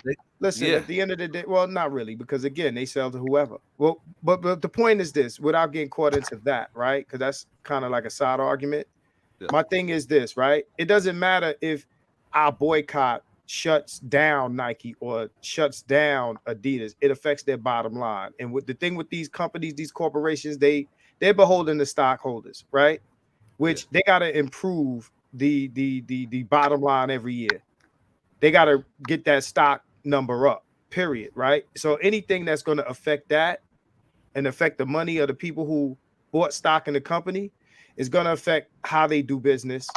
And then we do this to enough of these corporations, that's when you'll see, that they'll move different outside of them doing whatever symbolic bullshit to appease us, because that's what they usually do. These companies, you start doing this type of shit, they'll do some symbolic shit to appease black people. Then black people be like, all right, they recognized us, now we can buy Nikes again. No, that's what I'm saying. Yeah, I feel like that's why we gotta attack. You gotta attack the plug, and you're right. Once we do that, and we do that to enough companies, you can't attack the plug without doing that to enough companies in the first place. Once you do that to enough companies, you attack the plug. They're losing a whole bunch of money in America, no matter who they can sell to. They want that. Everybody wants that extra. We already had them grams. We're gonna keep them. So if you know, you know. But it doesn't have to go that deep though, bro. Because at the end of the day, it doesn't have to go that deep. China doesn't affect anything that goes on here in the way that the corporations that buy from China do. Is what I'm saying. To make the change that we're really talking about, we start off there where you're saying, but then we go and you got to get the plug. And if the plug is not messing with you, you have no way to re-up and sell to anybody else, even if it's not us. You don't got it to sell to the people that want the cross-trainer mom 92s. When you say credit, you don't even have that. If the plug is not messing with who, with the corporations, because they always mess with. This is the thing that most people don't even realize is that Africa is the plug, but they hustling backwards with all of the distribution. You know what I'm saying? Real quick, I just want to shout out a 10. He says the Jesus complex allows people to not put in the necessary work as a race and leave it to God. Is like a mental plague for real. Right. And I agree with that. That's another thing. Yes, absolutely. I believe absolutely. Religion. We black people are waiting for some mystical force to come save them. Yeah. Whether it's Jesus or karma, or it's always the universe. The law of attraction, vibration, chakra, and all this other stupid shit. Right? We're waiting. Like this is a storybook. Like it's gonna have a happy ending, and evil will be vanquished, and good will prevail, and that's how black people think, man. And then we think about Kemet in ancient Egypt and all this magical shit. That's where you get into the pyramid babble. The pyramid grift. Yeah. So I actually want to point something out. I mean, Umar Johnson, I think it's the most unqualified person to talk about economics, to talk about group building, to actually talk about anything, because the guy's been collecting for so many projects, but where's his results? When we talk about like stuff like getting things done, how can Umar Johnson, who just goes podcast to podcast, pretty much trying to tell us what we need to do, when he has failed to build a school, when he's failed to put out balance sheet, cash flows, tax information in regards to that school?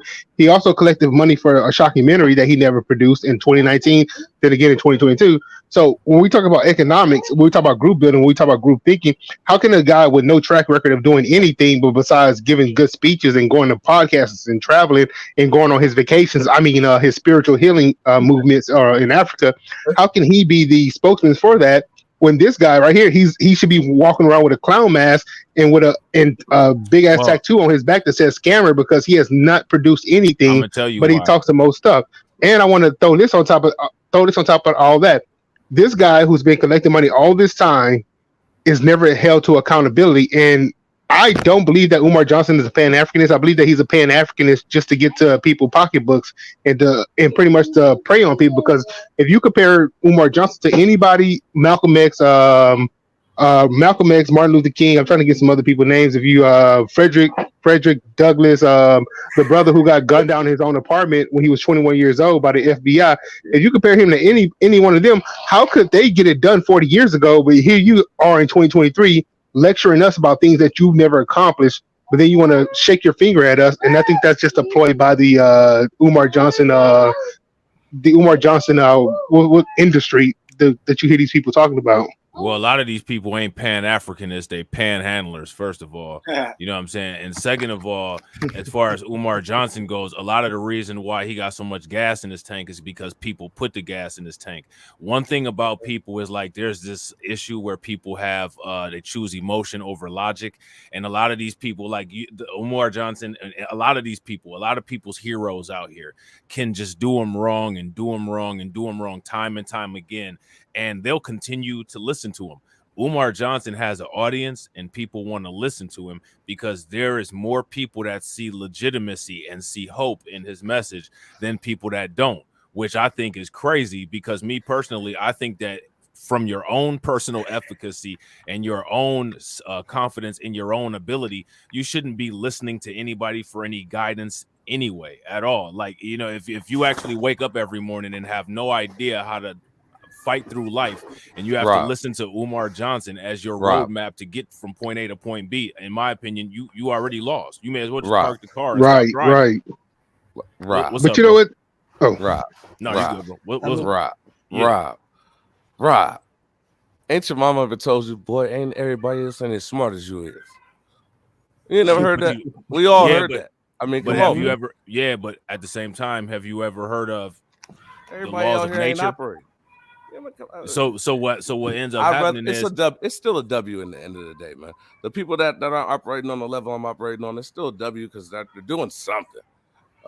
Even if it's listening to this clown, they're doing something. That's a lot more than a lot of niggas doing.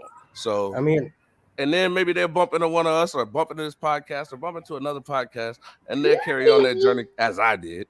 You know what I'm saying? does it really help if there's a lot of people that quote unquote aren't smart and we're helping perpetuate their existence instead of making the smart people smarter? I mean, the smart people are always gonna find their way to smarter.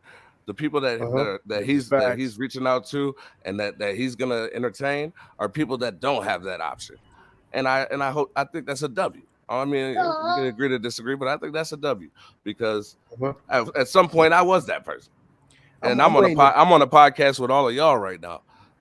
You know what I'm saying? So I'm hoping we get to this section of the interview where he's talking about the the black love and everything that the black women do is a fault of the black man. That's what I got popcorn popping up waiting for that part. Okay, that's hilarious. Yeah, I'm not aware of the symmetry. I'm not aware of that part. I don't know how deep into the interview that is. Now that part must not be spread.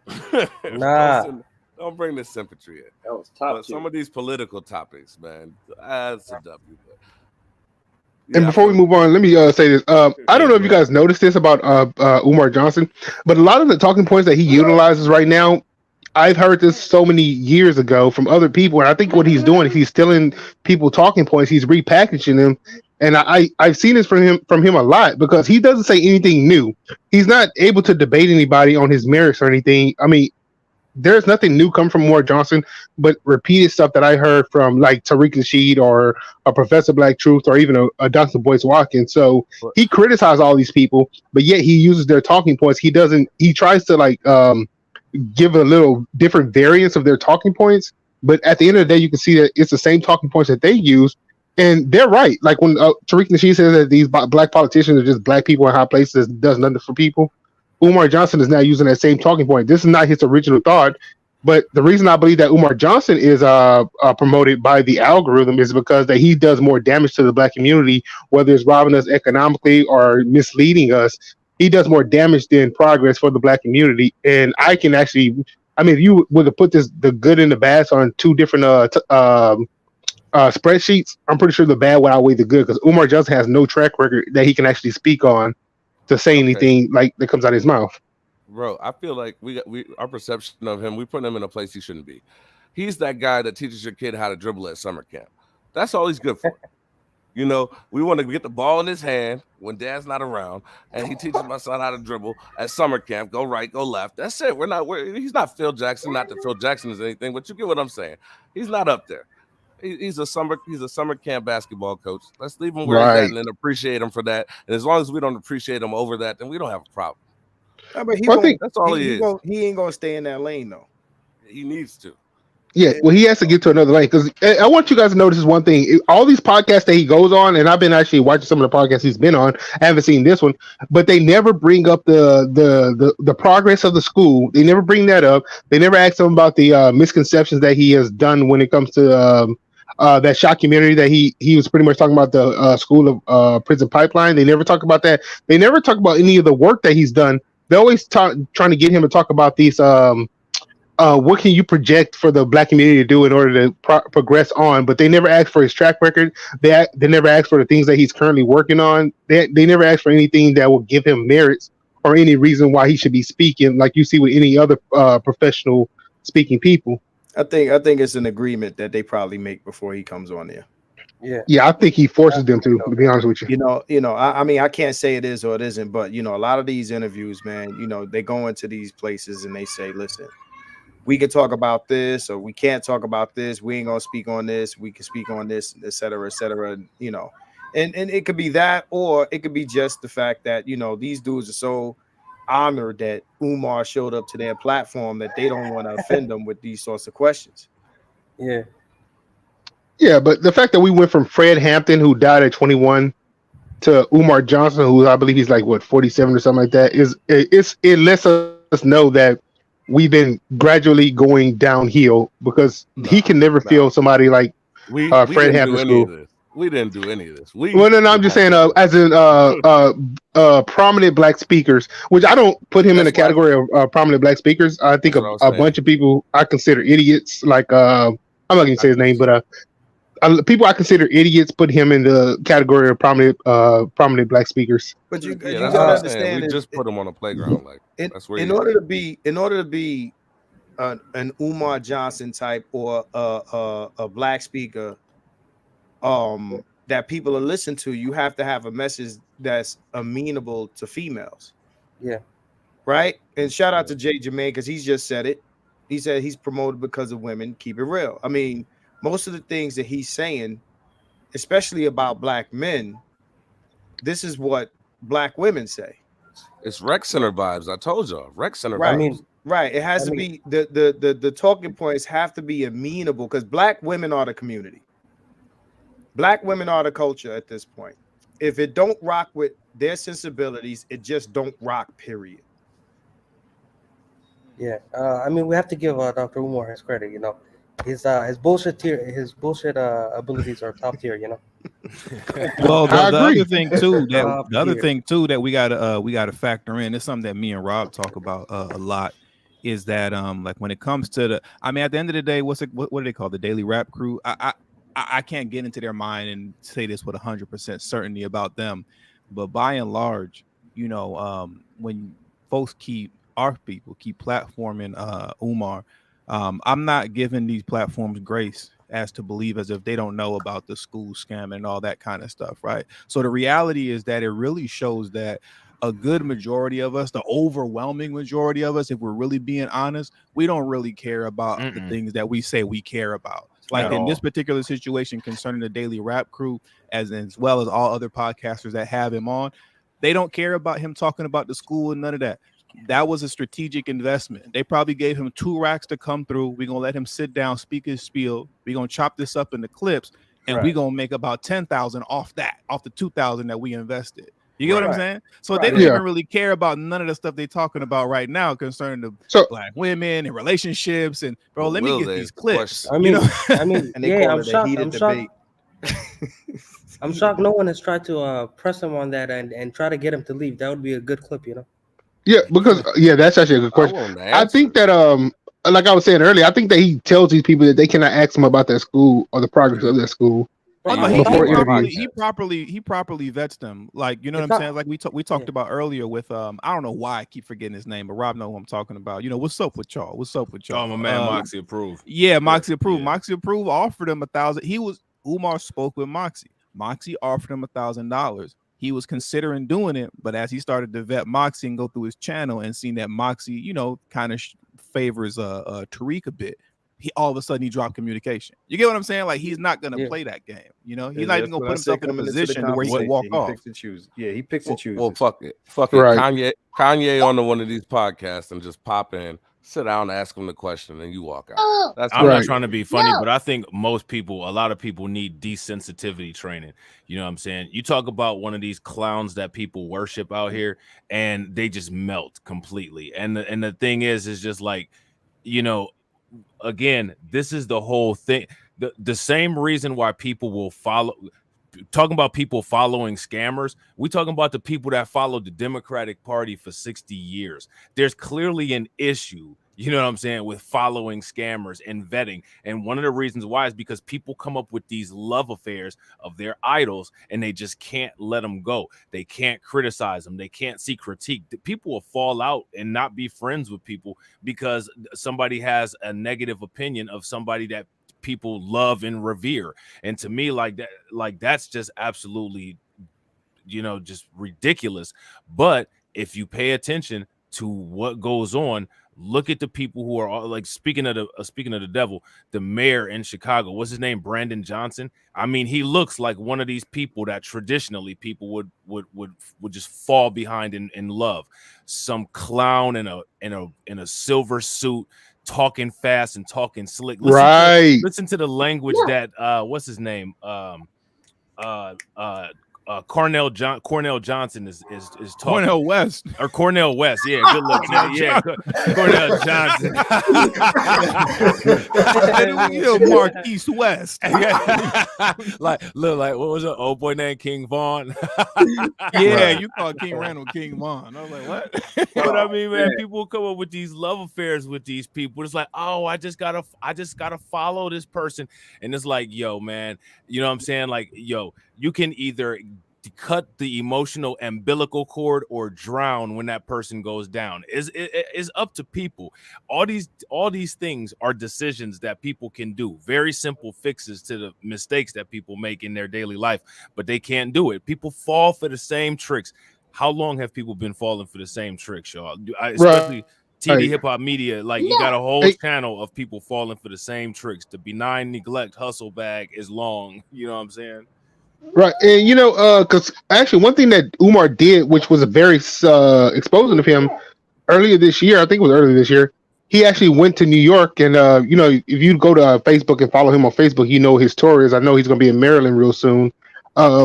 He went to New York, and he actually spoke somewhere down the street from where Q Butter actually educates some kids for his STEM courses and all that. He actually educates kids in the neighborhood, and he actually went in there talking down on Q Butter, who's actually doing the work for the community, and his followers. And actually, Naps TV was on my live, and he actually told me that one of his followers, who's Pan African Strikes Back, he actually asked Naps, what did Q Butters do to Umar Johnson to offend him? I'm like, what? Yeah, man. Look, like I said, as far as shout out to my man Torian Rain. What's good with it, bro? As far as I'm concerned, you know, as men, people need to find their own path, and people need to be able to come up with networks, value-added networks, utilize those value-added networks to be able to wield power and sometimes supersede politics. Because there's a lot of people in the world right now that's not talking about no tangibles, no vote. There's a lot of people that know what's going to be going on in 2024 because they have value-added networks where they can supersede politics with their lobby money or with their super PAC money or with the revenues from the companies that they own to be able to buy whatever it is that they need. And until people, you know, find discipline and come to those realizations, you know, I don't know what to say. You know, another goal should be for the Black community, for the conscious Black community. A goal that I think that everybody should be behind, at least those of us who see what he's doing. He always posts on his schedule. There needs to be a group that pulls up on Umar Johnson while he's doing that one of these little speeches. Pull up on Umar Johnson and all those Black people inside that audience and start, you know, just pretty much call them out. You know, screw them. I wouldn't mind somebody pulling up on them. I honestly don't think people need to do all that. Like, to me, like I promote that. If you're the kind of person that you fall for that kind of stuff, the way that I look at it is you need to keep falling for it until you learn not to fall for it. It's not my job to instruct people on what's something good to invest in versus not. People have been around long enough. There's no excuse for half of the stuff that people do, and I'm not out here to be good cop. You know what I'm saying? Like, it's just to me, like, that's absurd. The more dummies there are, the better it. The more dummies there are in the world, the better it is for me. You know I think the majority. I think that's crazy, though. Rob, you wildin'. Wow. I'm trying to find. You my nigga from the crib, bro. You wildin' on that. Think about this though, bro. You don't think that that's a true statement? The more dummies there are in the world, the more beneficial that is for smart people. That's just like the more weak animals there are in the world, the better it is for predators. It's always a food source. I like to chase down big prey. I don't know. Can't feel that. I think the majority of people who are following Dr. Umar are young. I think. Yeah, the rest No. It's some grown folks though. If you're in your 30s and you're looking up to Dr. Umar, it's like I'm looking at you different, bro. Like if you're 30 looking up to anybody, I look at you different. Unless it was some younger shit, you know what I mean? You can still about 35, man. There's nobody to admire. It's time to get to it. I mean, if you ain't got to it, bro, you can still admire your father. Even if you're 30, bro. I could admire my father. I can respect my father. People to admire, yeah. No, because I admire him and I hold him dear to my heart, but I'm damn sure trying to climb 3 rungs above that. And if the rungs are already high, you know what I'm saying? I admire him, but it's competition. Like when you're in the octagon, it is what it is. When you're in whatever it is what it is. Of course, you're not gonna go like that against your dad, but admiring anybody, it's time for you to get yours. That's all I'm saying. Like, get yours, man. Hey, Rob, is it possible to skip ahead on that video? I was trying to find. I want to see if it's at the 49-minute mark. It's at the 49-minute mark. Okay, I was trying to find that comment that Torian was talking about highlighting, but I couldn't see it anywhere on StreamYard. You said it's at 49 minutes. Yeah, it's at the 49-minute mark. All right, hold on real quick. The part that got everybody in a tizzy. You know, 49 minutes. Because it's keeping a hunter's responsibility to take care of all these black boys out here. That's why his name is $100. You're supposed to be giving $100 to each one of these kids. That's crazy. Nah, you're supposed to be taking in 100 kids. All right, I'm about to play it real quick. Hold on, I think I'm about to play it. Wait a minute, hold on. It's a great transition. How difficult was it to build your school? And obviously, you had the detractors and the haters saying that the school didn't exist, or you were scamming people. Okay. So, what was your biggest, I would say, disadvantage or hardship about going about building a school? First of all, this water was good. It better not be FBI water. Oh, hold up! Is this the same? Wait a minute. Go ahead. This nigga said FBI water. What was it? What was the question? I got a. Wait a minute. I got the. Oh no! Here, let me send you a different link. Because that's not. Oh, part 1. Oh, it's not the 49-minute mark. Yeah, it's not the 49-minute mark on what that was good money. That was good money right there. Here, I just FBI water. I just sent you the link right now. Okay. Click on that link and go to the 49-minute mark. What is this SBE circle jerk? What are you dude talking about, man? Who said that? Somebody in the comment section. What is this SBE circle jerk? Who's SBE? Right. Everything is SBE now. I don't know. Maybe I'm hoping you're talking about Umar. That's not Umar. Yeah, that's SBE. Yeah, I said Umar Johnson trying to SBE us into building up Africa. Right. As if we're African. You know what I'm saying? Like, you know what I mean? Like, I'm about to shame, blame, and explain. Let me see. So 49 minutes is where we at. Let's get to it. 49 minutes. Once you hit that next chapter at 49 minutes, boom. Beautiful. 49. This is Umar about to shame, blame, and explain himself. Black men have been shame, blame, and explain since we set foot in this motherfucker. Keep going up a little bit more. You're not at the 49 minute. 49 minutes. Hold on. It's 48 minutes and 57 seconds. Oh, okay. Then I got to go ahead then. Yeah, go. You see that chat? Yeah, go. There you go. All right, there we go. Dr. Umar, I had a lot of conversations with people about this topic, a lot of heated debates. People want to know, can you be pro-black and date outside your race? Absolutely not. And I got my good brother right here, who's an advocate. and he says that you can be pro-black and did outside. Impossible. You cannot. Marriage is a business. When you get married, you commit your mind, your body, your heart, your soul, and your pocketbook, your savings, your estate, your wealth. You commit that to that person you're married to. See, when you marry, you don't marry an individual. You marry into a race. You marry into a community. So I didn't marry a Jewish woman. I married into Jewish society. I didn't marry an Asian woman. I married into an Asian family. There's no way you can claim to love black people, Pause that, especially please. as Pause that. What is this? I got That's the biggest load of. Hey, I got one thing to say. I'm drowning. I got one thing to say. I'm drowning. Dr. Umar is 50 years old and he's never been married. How does he know? Bullshit. I'm drowning. That man said you Hey, married drinking into that the whole pee water. community. Like what? Right. Man, My thing is, I buddy is want smoking. to know because you know he's talking about all these you're marrying into marriage is a business and this and that and the other. It would seem to me that what he's saying applies to one side and not the other, right?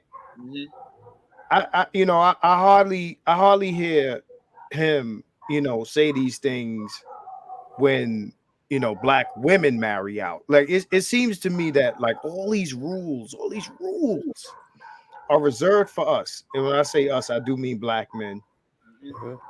And everybody's worried about what we accumulate and where it's gonna go once we're out of here, right? Yeah. You got Tina Turner just left millions to some white people. All right, ain't nobody tripping about that. Oh, he deserves it. He gave her a lung or a kidney or some shit like that. And I would tend to agree. Yeah, he deserves it. But keep that same energy when the tables turn. That's all I'm saying. He's saying you can't be pro-black and be married to, married interracially. I'm gonna say this. I can name 5 black men right now who have non-black wives that have done more for black people than black women married to white or non-black men. Real quick, hold on that note. My man We Lit is about to bounce, so I just wanted to let him get his final words real quick. Go ahead, bro. Y'all finish destroying Why this you guy. celebrities? Because we know who they are. But one time for everybody out there, y'all need to go ahead and watch that Two to the Chin podcast. That's my podcast. Come fuck with me. Sunday. Pull up on me. Y'all kill this. And with it. For sure, bro. All right, so go ahead. Keep it 100. Finish your point, bro. Now, first of all, because I'm getting these questions in the chat. Tina Turner doesn't have to be pro-black. This guy makes noise no matter who gets married interracially, whether you're pro-black or not, right? But what I'm saying is, let me turn this off. What I'm saying is, you have more black men married to non-black women who have done more for black people or black men. Name a black woman married to a non-black man, or name 5 of them that has done great things for black people while being married to that non-black man, non-black husband. Name them. My question is, why are people so? This is what is just mind-boggling to me, and I think this is also a roadblock to progress, quote unquote, collectively. Why is it that people are just so comfortable with like superseding using basic dictionary definitions and basic legal definitions? Like we can come with this emotional insanity and just say anything because it's good and it's okay.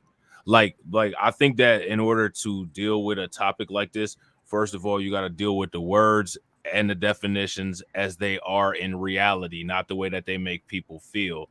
And then in addition to that, you have to compare and standardize these things across how they're dealt with other groups of people in the world. And the interesting thing about it is that a lot of what he just said up until where we stopped, there's literally no place on the planet where you can find any evidence substantiating any of his suggestions whatsoever. Where can you find anything substantiating anything that he just said, aside from the fact that quote unquote marriage is a business? I can agree with that part, but as far as the other value judgments that he put on there, all of that stuff is completely subjective, and the only reason that people side with it is because it makes people feel good, not because it's anything based in any kind of valid fact whatsoever. Once again, you're taking it from also a guy as well who has 2 children by 2 different women. He's literally a baby mama creator. And he's never He's been a married. statistic creator. Right. You know what I'm saying? Like, bro, what? And also, it's gonna happen in this interview too. Whenever people bring up black women marry other men of other races out of their race, he gets stumped and he's all like, not as much as black men, not as much as black men. You're an idiot. So just You to know- respond to Yoshi, who says, what proof do I have, right? What proof do you have that black men in interracial relationships do more for the community than vice versa? Then ends that off with no celebrities. You can't ask me for proof and then tell me which proof I'm able to provide. I would have to use people that everyone knows in order for people to understand the point. Mhm. Well, I'm gonna name my cousin who nobody knows. Yeah. Like, what kind of stupid shit is this? Yeah, my cousin, he's pro-black and he has a white wife. Yeah, my cousin Joe. And then it's gonna be like, I don't know her. I don't know him. Right. I don't know them. Who are they? Well, Right. But if what I use a find interesting celebrity, is who is Yeah. that? Who are some of those? There's a lot of alt-right, white nationalist, pro-white people that are married to Asian women, to non-white women. You know what I'm saying? And I just find that Mitch interesting. McConnell is married to an Asian woman. Yeah, You know what I'm saying? and it's and all it is just it's just interesting to me. Again, like how those things can be completely superseded, and we just then go beyond dictionary definitions and what are actual standards of these particular definitions, and just go with emotions. And again, that's one of the reasons why people get scammed and follow the shiny suit people, because we already live in a post-truth society. There's when it comes to dealing with us, there's literally there's no accountability, no attachment to fact. I mean, like, I'm not trying to be funny, but like, you have people sitting here hashtagging no tangibles, no vote. And like, my thing is, that's perfectly fine to hashtag no tangibles, no vote. But the question that I always ask is, what are we doing in the meantime? Anytime you ask anybody the question of what are we doing in the meantime, you either get that, oh, well, that's not important right now. What you must be trying to derail something. And nobody's trying to derail anything. I didn't tell anybody to vote. I didn't tell anybody any of that. I just simply asked what we're doing. So you had these people, and people give them authority. And a lot of times these people are people that don't even use basic definitions. They don't even make an effort to logically connect any kind of points. And people just go with stuff because it sounds good. And anytime any of that stuff is challenged, there's just never there's never any kind of logical debate. Now, by Umar's own standards, right? By Umar's own standards, one of the criteria that he had as far as quote unquote being pro-black is as far as how you conduct your quote unquote business transactions. Can we all agree on that? In the chat, if what Dr. Umar Johnson just said was one of the tenets of pro-blackness is your business transaction, which is why he listed marriage as a business. If that's the case, no black person in the world is pro-black, because none of us control any kind of economy to do a beginning to end supply chain with black businesses from production to consumer. So by his own definition, it's impossible to be pro-black based on Umar's definition, and that's before you expand beyond his business criteria. But again, because we had this gender war, because everybody wants to one up each other, he can say this stuff, and the people that support it say that, yeah, he's right, Umar's right. Well, I don't agree with Umar on anything, but I agree with him on that. Instead of actually, let's look at what he's saying and see exactly how much sense that it makes. Now, anybody who doesn't agree with what I said, you're just lying to yourself, because we just heard him say, based on how you do your business. None of us do business from production to end chain with a black business, because that's impossible, which means that nobody's pro-black at all whatsoever by these standards, which I find crazy because there's plenty of people that are not hateful of themselves for being black. So this is, to me, this is one of the reasons why all of these old school ideologies they need to be updated. And one of the problems is that we have a bunch of parrots that can repeat catchy phrases like I don't teach, or I don't debate my all others I teach, or whatever. People like to misquote Dr. John Henry Clark all the time, but nobody expands on any of these ideologies. And in order to move forward in the future, you have to expand on ideologies, and that's one of the reasons why we're stuck in a time warp in the past, because nobody expands on anything. Everybody just parrots everything.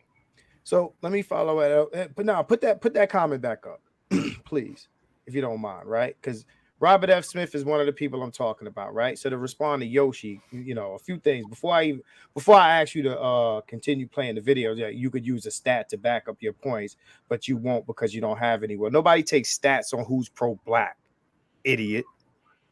No stat on who's pro-black. Secondly, Robert F. Smith paid off a bunch of Morehouse student loans, right? For boys, like it was a bunch of black men, right? But who remembers when he was criticized? Like they didn't care that he did that because his wife was white. Oh yeah, everybody said that. Yeah, I remember that. Right? Now the reason we use, whether you want to say celebrities or well-known businessmen or whatever, because they are the examples that everyone is familiar with, right? That's why we use you could use the celebrities. Well, that's who we all know, and that's common sense. So to say that, again, that I have to pick somebody that nobody's ever heard of to make my point is stupid. This man paid off how many? It was like, was it 40 or 400 of them? I know he paid. He donated how much money? I'm not sure, but I remember he donates and pays off HBCU's college tuitions like pretty much annually. Right. So he does on a regular basis. He makes his wife pro-black. I had black women telling me that this man who is paying off the student loans for black men, that this man is not pro-black because his wife is white. And this is what I mean when I say, there are black men who do a whole lot for not only black people, black culture, but for black men. Because to be honest, when you give to black men, you're giving to black people.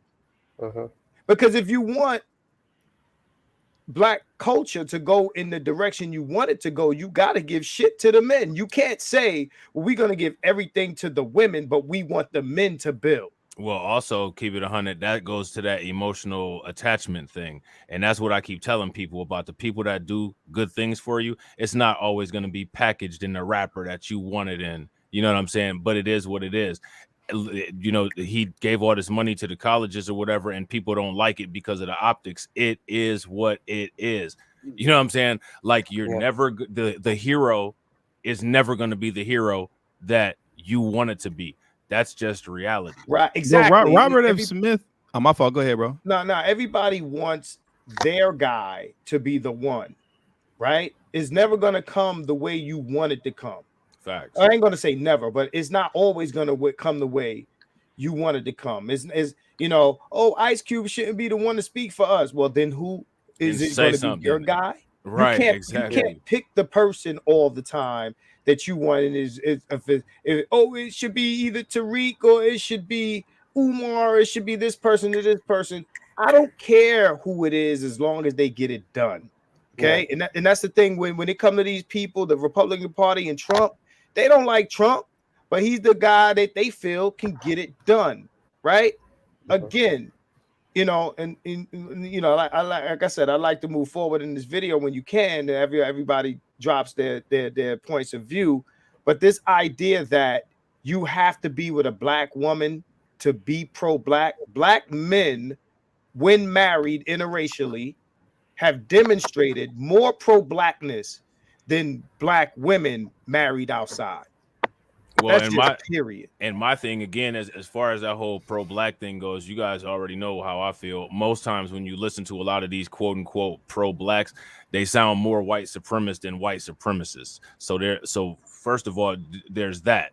The second thing is, as far as I'm concerned, right? Like me and TD, we talk business, we do business all the time. You know what I'm saying? As far as I'm concerned, I'm trying to build a high-value network with TD and with other black men. You know what I'm saying? And the thing is black people should be able to do business with whoever they see fit to do business. If me personally, if I have my own quote unquote misogynistic beliefs or whatever, and I don't like doing business with women, I don't want to do business with women. You know what I'm saying?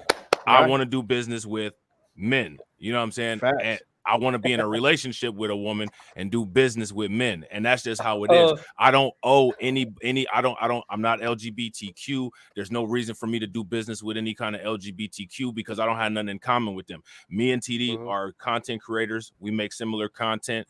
We have goals of expanding things, and that's what we plan on doing. There's no room for anybody else. Nobody's sitting here telling Elon Musk, you need to go over there and work with Bill Gates, or you need to go over there and work with Michael Dell. You need to find something with Joe Biden. People need to start doing their own thing. Don't tell me who I need to do business with.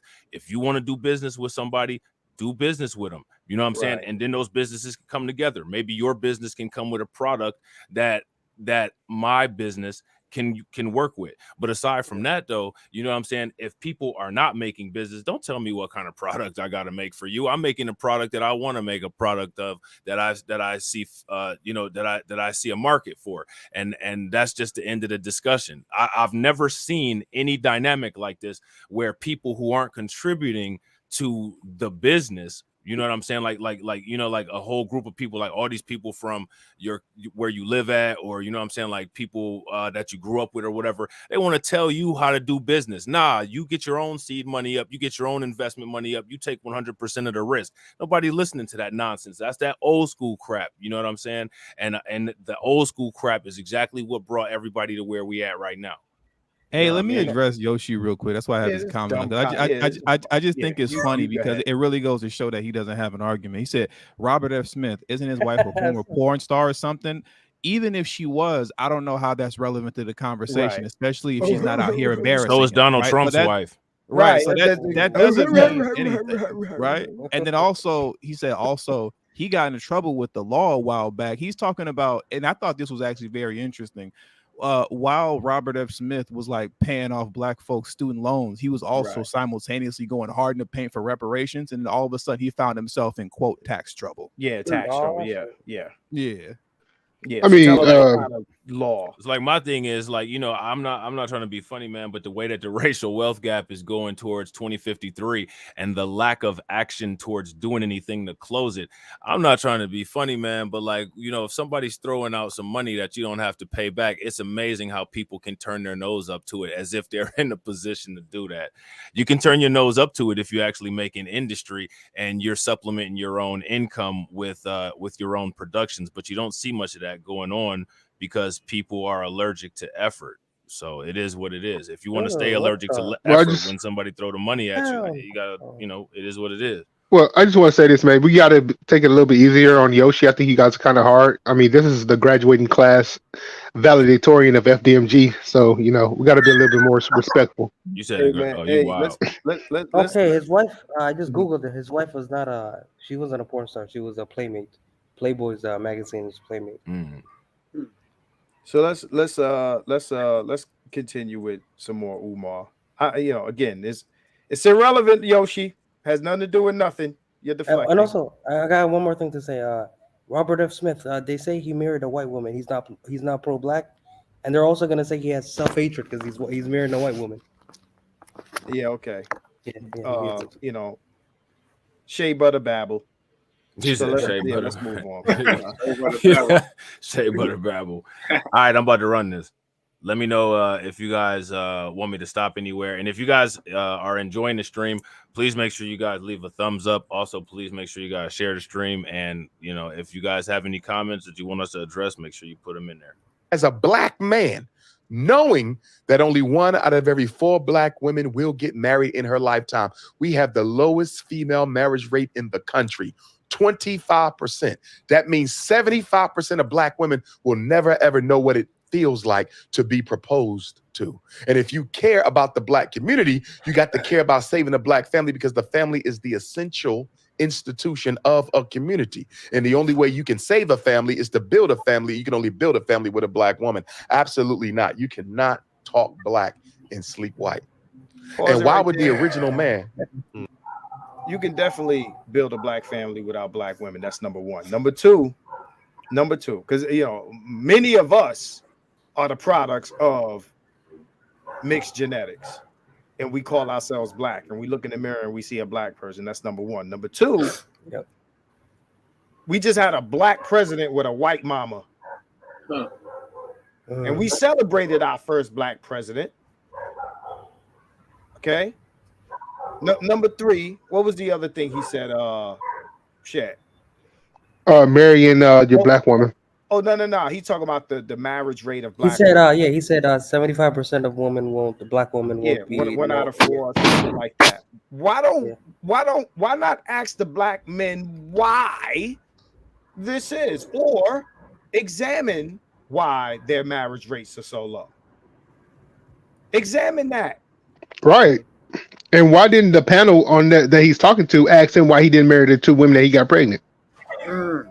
Yeah. But they ain't gonna ask that, because either they were told not to, or they too fanboyed out to go at him like that, right? Yeah. So how many baby mamas he got? 2. I heard 2. And he has 2 kids. So 2 in 4 of his baby mamas ain't married. Right? Nasty work. Right. So you part of the problem that you complaining about. So ask why you ain't married them, and then give us your story of all the nonsense that you probably dealing with as to why you ain't offer that ring. Right. Yo, real quick. And I wish I first off, I got to hop off after this, but I wish I had the clip too. But he discussed, I think it was the second baby mama. She actually lied to him and told him that she was on birth control and she wasn't. That's how he had the second kid. Oh, he making baby mistakes. It's her fault. That was. I gotta look for it. We gonna run it back on other reacts. But yeah, he explained how he got the second one. You know what I'm saying? She lied and said that she was on birth control and she wasn't on birth control. She's a Black queen still, though. She's still a Black queen. Let's go. Yeah. Facts. Well, TD, I mean, that wouldn't have happened if he would have married that first one, right? Exactly. His business proposal. Exactly. If he would have just married the first one, you know what I'm saying? And here go my thing, man. That wouldn't happen. Here go my thing, man. Me personally, you know what I'm saying? Like, I don't tell anybody else what to do as far as that goes. You know what I'm saying? Like, you only tell me what to do when we be talking, but it's cool, bro. Yeah, I only try to help you make money. You know what I'm saying? I just try to help you make the griff pop. You know what I'm saying? Man, go ahead. Go ahead. No, go ahead. No, I was just gonna say, you let these pro-Black dudes tell it. They went to what's that shit? Ancestry. What's that shit? Do you look up your Ancestry, 23andMe or something like that? Right. You let them tell it. They 100% Nigerian over all the whole slavery and the whole Jim Crow. They ain't never mixed with nothing. And just because they got darker skin, they think that they're the pure Black ones, and only the light skin variety in America have some sort of white man in their family. We're a group of tribes over hundreds of years brought over here. You understand what I'm saying? They say that, in Africa, they have the most diverse gene pool. Right? Then you get over here and you mix with white man, Native American, this one, that one. But you think that your claim to Blackness is your skin complexion. Ancestry.com. That's what I wanted to say. You think your claim to Blackness is either your skin complexion or the absence of a white man in your immediate like your parents, like your immediate family. So you ain't talking about your granddaddy or your great or your great uncle or your great this or your great that.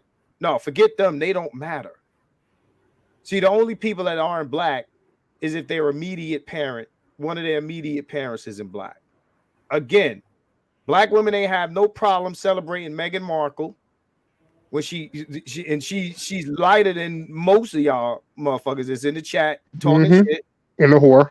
And she was right, and she was the first black woman in the Buckingham Palace. Yep. Right, as she's a black princess. Oh my God, she's a black princess. Knowing that if she married Tyrese, then he'd be a colorist. Right, you'll be accusing Tyrese of colorism if he married Meghan Markle. Right. Thank you, King Kamala Harris, your first black vice president. Right. So all this dubious blackness when it's convenient. The girl that was in the Olympics in Japan, she's half black, half Japanese, right? They celebrated her. Then you tear down your Gabby Douglas, you tear down your Simone Biles, right? You tear down your Blue Ivy Carter. Man, I got a history, a docket on these broads, man. It's only black when it's convenient for them, when it's a good look. But then when it's convenient for you, black man, then you ain't pro-black enough. You ain't black enough. She ain't black enough. You notice that when Dr. Dre's wife took him for whatever she took him for, whatever money, and she tried to steal some money or whatever, no, you didn't hear nothing. Now, that's a black woman, but she's not black enough, right? So even if you're dealing with a light-skinned black woman, then you're not dealing with somebody black enough. And this is all back to how they see these people are treated compared to them by white people, right? So they looked at his wife. Oh, she ain't black enough for us to, get the bag, sis. Right? They didn't say anything. You didn't see any collective noise in reference to Dr. Dre's wife taking his money. Right? But this idiot talking about, we using celebrities. All black women use celebrities to say how much we date interracially. Let me ask you this. How many people in your circle have white wives? How many black men in your immediate circle have white wives? I'll wait. The thing that cracks me up about when conversations go to these particular corners is to me it's just wild because I just don't understand if we got a lot of different issues going on, and to me, this kind of stuff would just not even be a factor. It's just crazy to me. Like me personally, one of my biggest and major focuses is on trying to get business going. You know what I mean? And when it gets to this kind of conversation, this type of topic, it's just that's wild. Yeah. Hey, Rob, I want to say this one more thing. Yeah, go ahead, bro. Again, we can continue with the video because they talking about ain't no stats. You want stats? I'm stat man. Check this out. 85. What was it? 85% of black people marry other black people. And maybe I'm off by 1 or 2%. In the high 80s of black people marry other black people. Yeah, right. I'm sorry. All races date each other, bro. It's like proximity. Like whoever you're closest to, that's who you're gonna marry.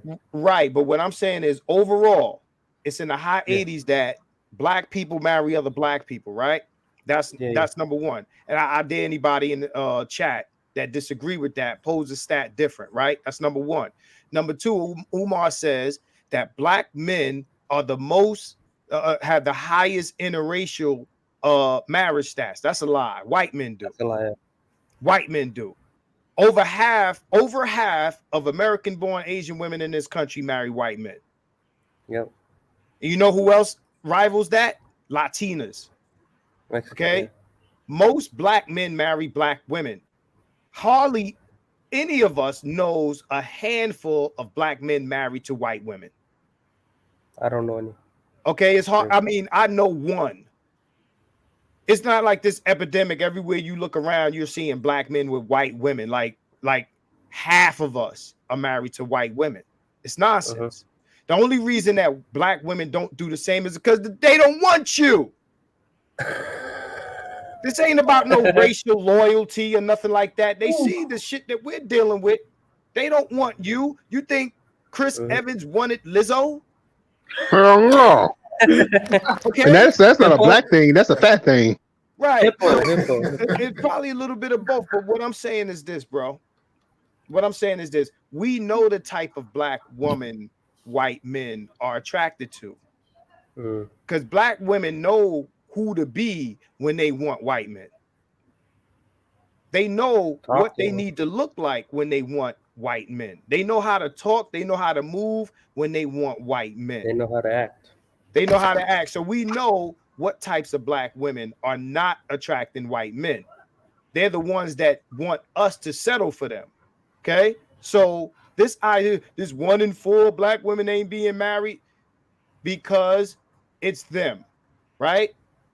I'm sure they get some of them, even the ones that ain't married, I'm sure they get the offers from men that they don't find to be, up to par as they want. So it is the progressive man, the man who worked hard to have a quality existence on planet Earth. Is his job to render himself as an option for these failed women?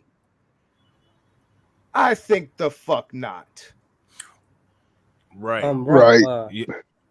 Rob, I was gonna say, you said you what did you say? You said you don't tell anybody how to move when it comes to relationships, but and I get that, I understand that. But Dr. Umar is always preaching black family, black unity. The men should be responsible. You should marry a black woman, but he didn't do it. So when you look at his life and when you look at what he's preaching, it doesn't match up. So that we're bringing that up to like tell him like he's a fraud. Not that Facts. No, you're 100%. You're hitting the wall, man. I mean, like, dude, a cow shits like 10 times a day, and every shit looks like Umar Johnson. You wild. You wild. But see, like again, like I said, like with my thing, it's just wild to me. Like it's just like these kind of conversations is wild. You know what I'm saying? Because like again, like this particular part, like I said, this is why I focus on the business part of what Umar is talking about, because to me, it kind of shows the lack of business understanding. You know what I mean? Like it's just, I don't know, like okay, like again, like if this is what we're saying as far as we're basing it on business and marriage as a business, well, by Umar Johnson's standards, his standard is impossible. And instead of actually dealing with the fallacy in what Umar Johnson says, instead of dealing with his actual argument, you have this hands throwing up and people running away because they're emotional that Umar Johnson is kind of getting criticized for his talking point. But the problem is that his talking point is a fallacy. The talking point is a double negative. It doesn't make any kind of sense. Yeah.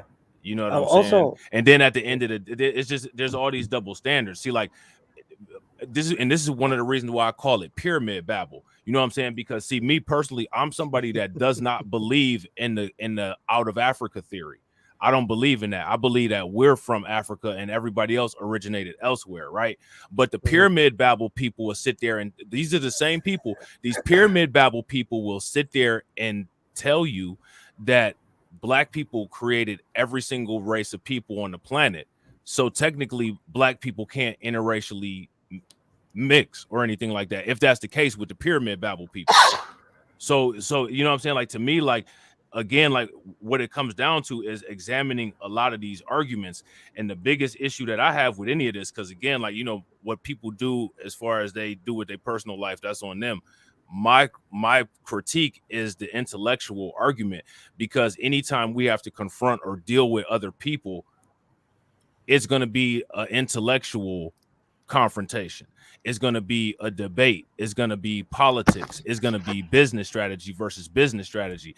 And the thing that's interesting is that it seems like people can't keep consistent arguments and talking points even when dealing with topics amongst ourselves, which is a really difficult situation if you try to carry that same kind of logic into competition with other people. Like, to me, I don't understand how anybody expects that to ever hold weight.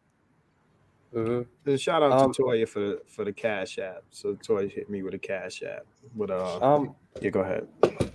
Dr. Umar, his biggest argument against interracial marriage is if a black man marries a Jewish woman, the child you're gonna have is gonna be Jewish, and their money is gonna go to the Jewish community. What the idiot doesn't understand is that child is going to be also half black. He doesn't understand genetics. Well, again, even from the business standpoint, right? From the business standpoint, all of our money that we spend at all, period, every single dime and dollar is going back into, quote unquote, the United States government, into the United States tax pool, which is technically, quote unquote, the white community. So, like, my question is, like, while everybody's sitting here talking about this, like, my question is, like, what is anybody doing about that? Now, that goes back to Umar's point as far as, like, the Africa point about how Africa needs to get built up so that there can be business and commerce going back and forth. But the problem is like that's not getting done. Yeah, if Africa was at like the level of China, then it would be understandable. It would be doable, but it's not. So, but what people got to understand is, like, black people in America, we're not a country, right? We don't have a government with a GDP and all this other shit. Like we're just a bunch of black people in a country. We're like 13% of the population, yeah.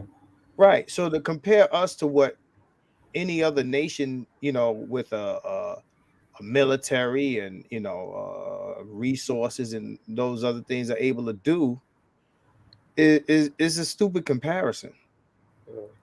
Yeah, man, it's a stupid comparison. Shout out to Maul. Now it's a simulcast. We're live. Let's. I guess I'm gonna stop so we can, because I want to go through more of this part of the discussion that they're having. All right, do you want me to play it? Yes, sir. Want a member of the race that enslaved and dehumanized you to carry your seed? Why would I, after the rape and the lynching and the slavery and the Willie Lynch and the Jim Crow and the police brutality and the economic apartheid and the gentrification and the AIDS and the Ebola, the West Nile, the COVID, the genetics, the eugenics, why would I want to take my original seed, God's seed, and put it in a cave-dwelling organism? Why would I want to do that? Yeah, we need to hear you, bro. The mic is yours, Ace. Yeah. Stop right here. I want to incubate my son, my daughter, in the womb of the people who have destroyed my people in this world. Hey, Rob. Now, let me say first. Two things. Isn't he a descendant of Frederick Douglass? Yes, he does. Hell no. Let's run with it. Let's run with it. Let's run with it. His father came out and said that was not true. Okay, let's pretend. Let's pretend. Halfway. Let's pretend. Who's Frederick Douglass's wife? His second wife. Second wife, whoever. This is the name the man rode into prominence on. He rode into prominence under the name, or either under the pretense of that he was a relative of a person that was interracially married. Secondly, what I hate that motherfuckers do is when you say interracial, they immediately go to white people. So everything that he just said is associated with white people. When you say interracial, that doesn't imply white people. It implies anyone who's not black. So he's talking about, the rapes and the lynchings and this and that and the third, right?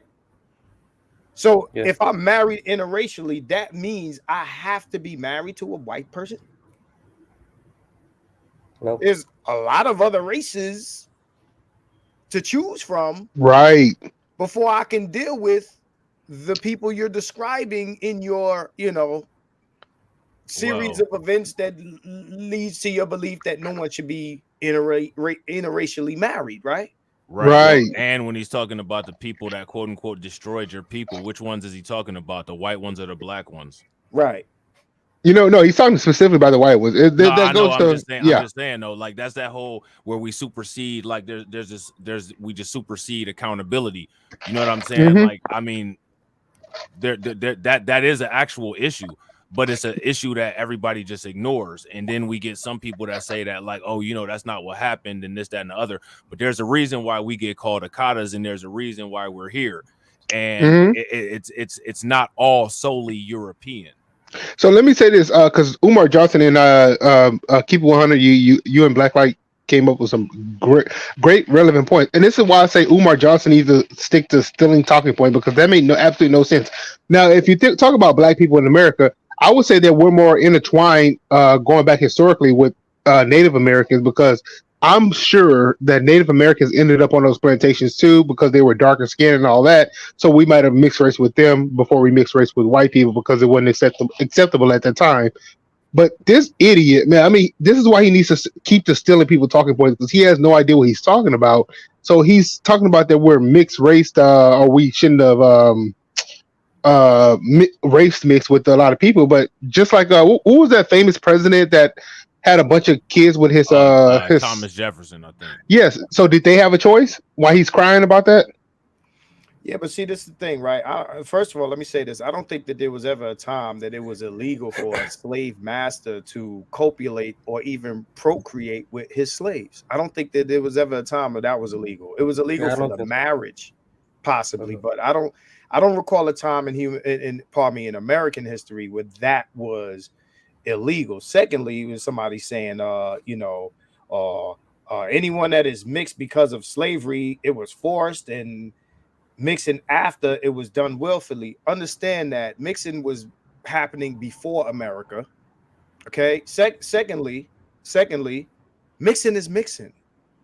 So if you're against mixing, then you're against mixing. Mixing is mixing. So what that means is, if you are a product of mixed genetics, then the argument that mixed genetics is somehow going to make you anti-black or not pro-black, and I don't just mean in the context of a white woman and a black man, because that's the only context y'all really care about, right? Where a black man put his dick at, because every other sort of marriage is celebrated. Black women are the biggest supporters of LMNOP. They ain't mad if a black man deals with a white man. If a black woman deals with a white woman. Every other sort of twist and turn of coupling is accepted, except for a black man with anything but a dark-skinned black woman. Now I have to say dark-skinned.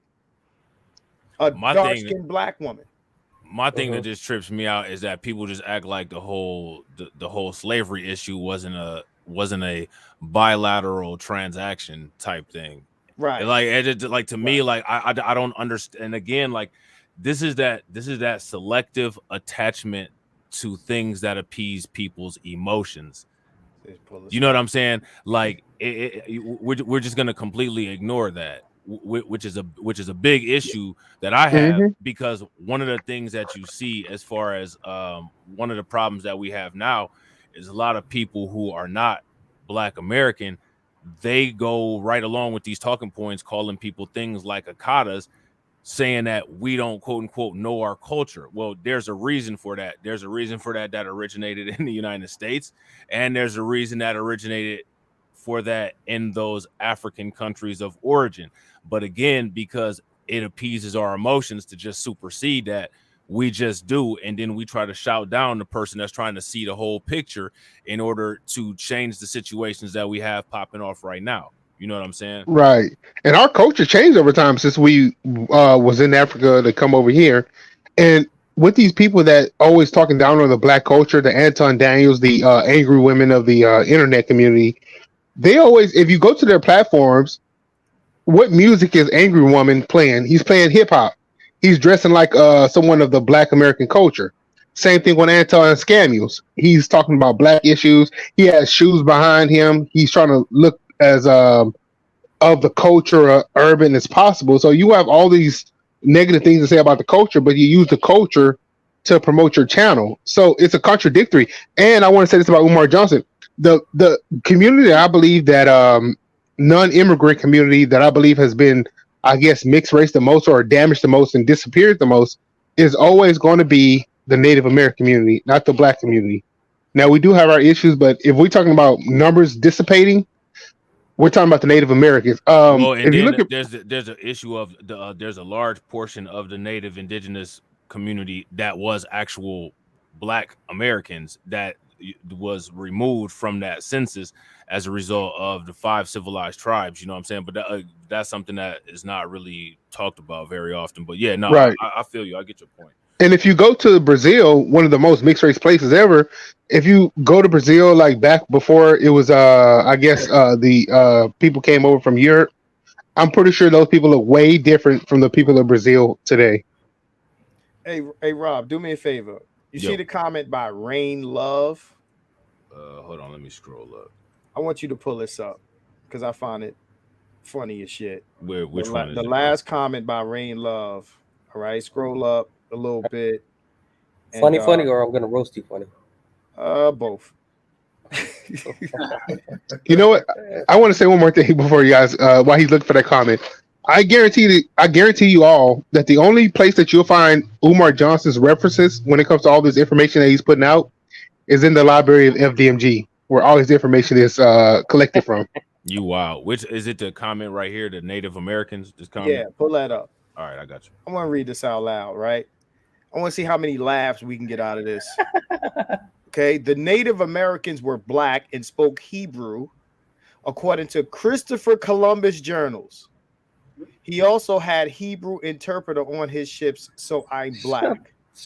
Hold on. Before you get on that, right? Before we get on that, right? Let me say this: Christopher Columbus journal. I actually referenced this last time we spoke.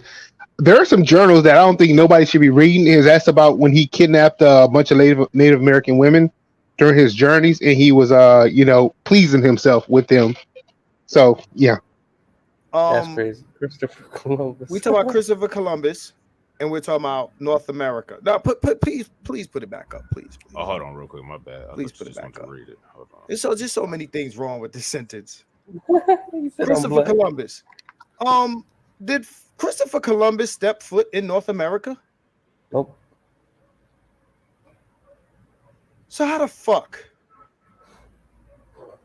could the Native Americans be in Christopher Columbus's journals and that they spoke Hebrew?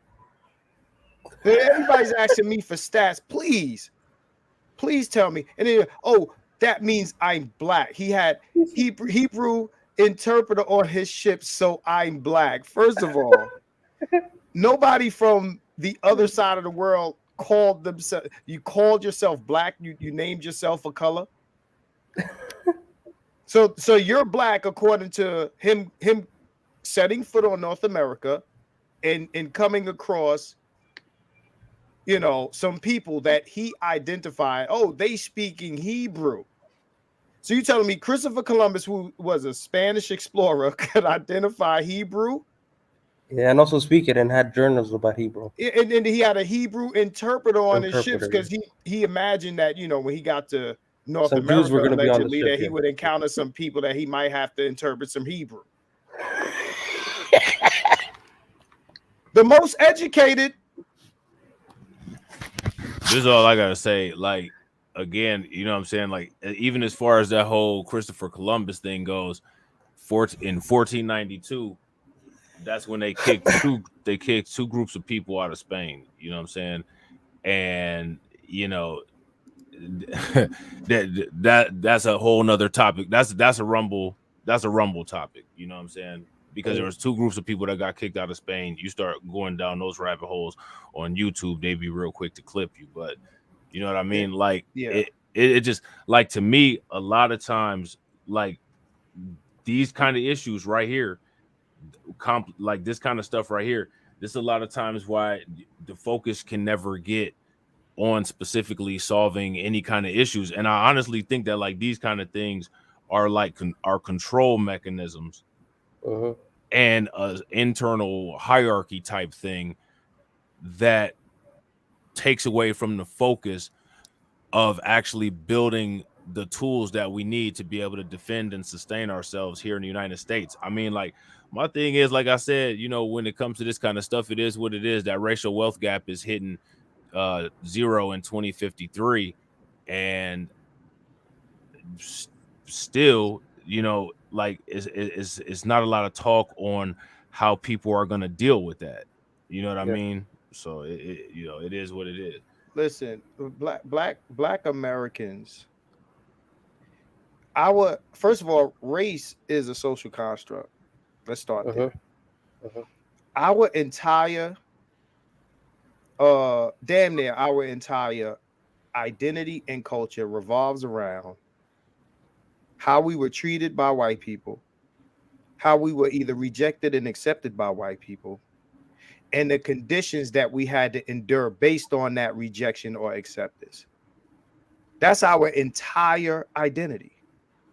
Think about it. Think about it. Most of our identity has a lot to do with being denied access to certain things, having to live under certain conditions, poverty, etc. Who gets treated better, and how we deal with each other and interact with each other in that in that culture has everything to do with that. If you think about it, outside of America, because somebody said, well, outside of America, you know, in Europe, and I was Yoshi, you know, people are choosing black women. No, those women are not black. 9 times out of 10, those women are African. If you ever got your ass on a plane and went outside the country, you'll know that most of the people that you're going to come across that have the same skin complexion as you are not from America. Those people are either from Africa or sometimes they're from the Caribbean by way of Africa, right? When you go to Europe or when you go to Asia, these are the people that you come across. You come across Africans, right? I'm not asking, I'm telling, because I've been to these countries. All right. So when you say black, you're talking about black Americans. And nobody's a colorist. To be honest, you're the colorist because you're denying people their blackness based on their skin complexion. That's colorism. You're saying you're denying them their culture, their identity, based on your interpretation of who their parents may or may not be, or their genetic status, because they're lighter than you or they're too light for you. That's colorism. Okay, so, and that's what Umar is doing also. Yeah. Yeah, I get it. Also, when it comes to like whenever we're talking about these important subjects, it always devolves into petty problems and issues like interracial marriage. Who cares? I don't care if you're married a white woman, bro, or any other race. Like if you're doing good for the community, for the black community, great. If you're not, as long as you're not harming the black community, I don't care what you do. Like you're making a mountain out of a molehill, bro. It's like, so according to this genius, the Native Americans were speaking Hebrew when Christopher Columbus allegedly got here. So where are the Hebrew speaking Native Americans? Yes, where are they right now? They got where they at? Where they at? And you know, there's a couple people that make the argument that the people that were here in native to North America were Africans, and then the white people came here and enslaved those people. There were never any slave ships and no transatlantic slave trade and none of this other stuff, right? These people that make those arguments, even if you don't want to make those arguments, right? You know, I dismiss that. I do. That's where I stand on that. But whether or not it's true or not, the fact is, from then till today, you had a mix. Black people mixed with other races, whether it be forced or not, which means you ain't the black or the African that you're purporting yourself to be to create this standard of who is or ain't African or black.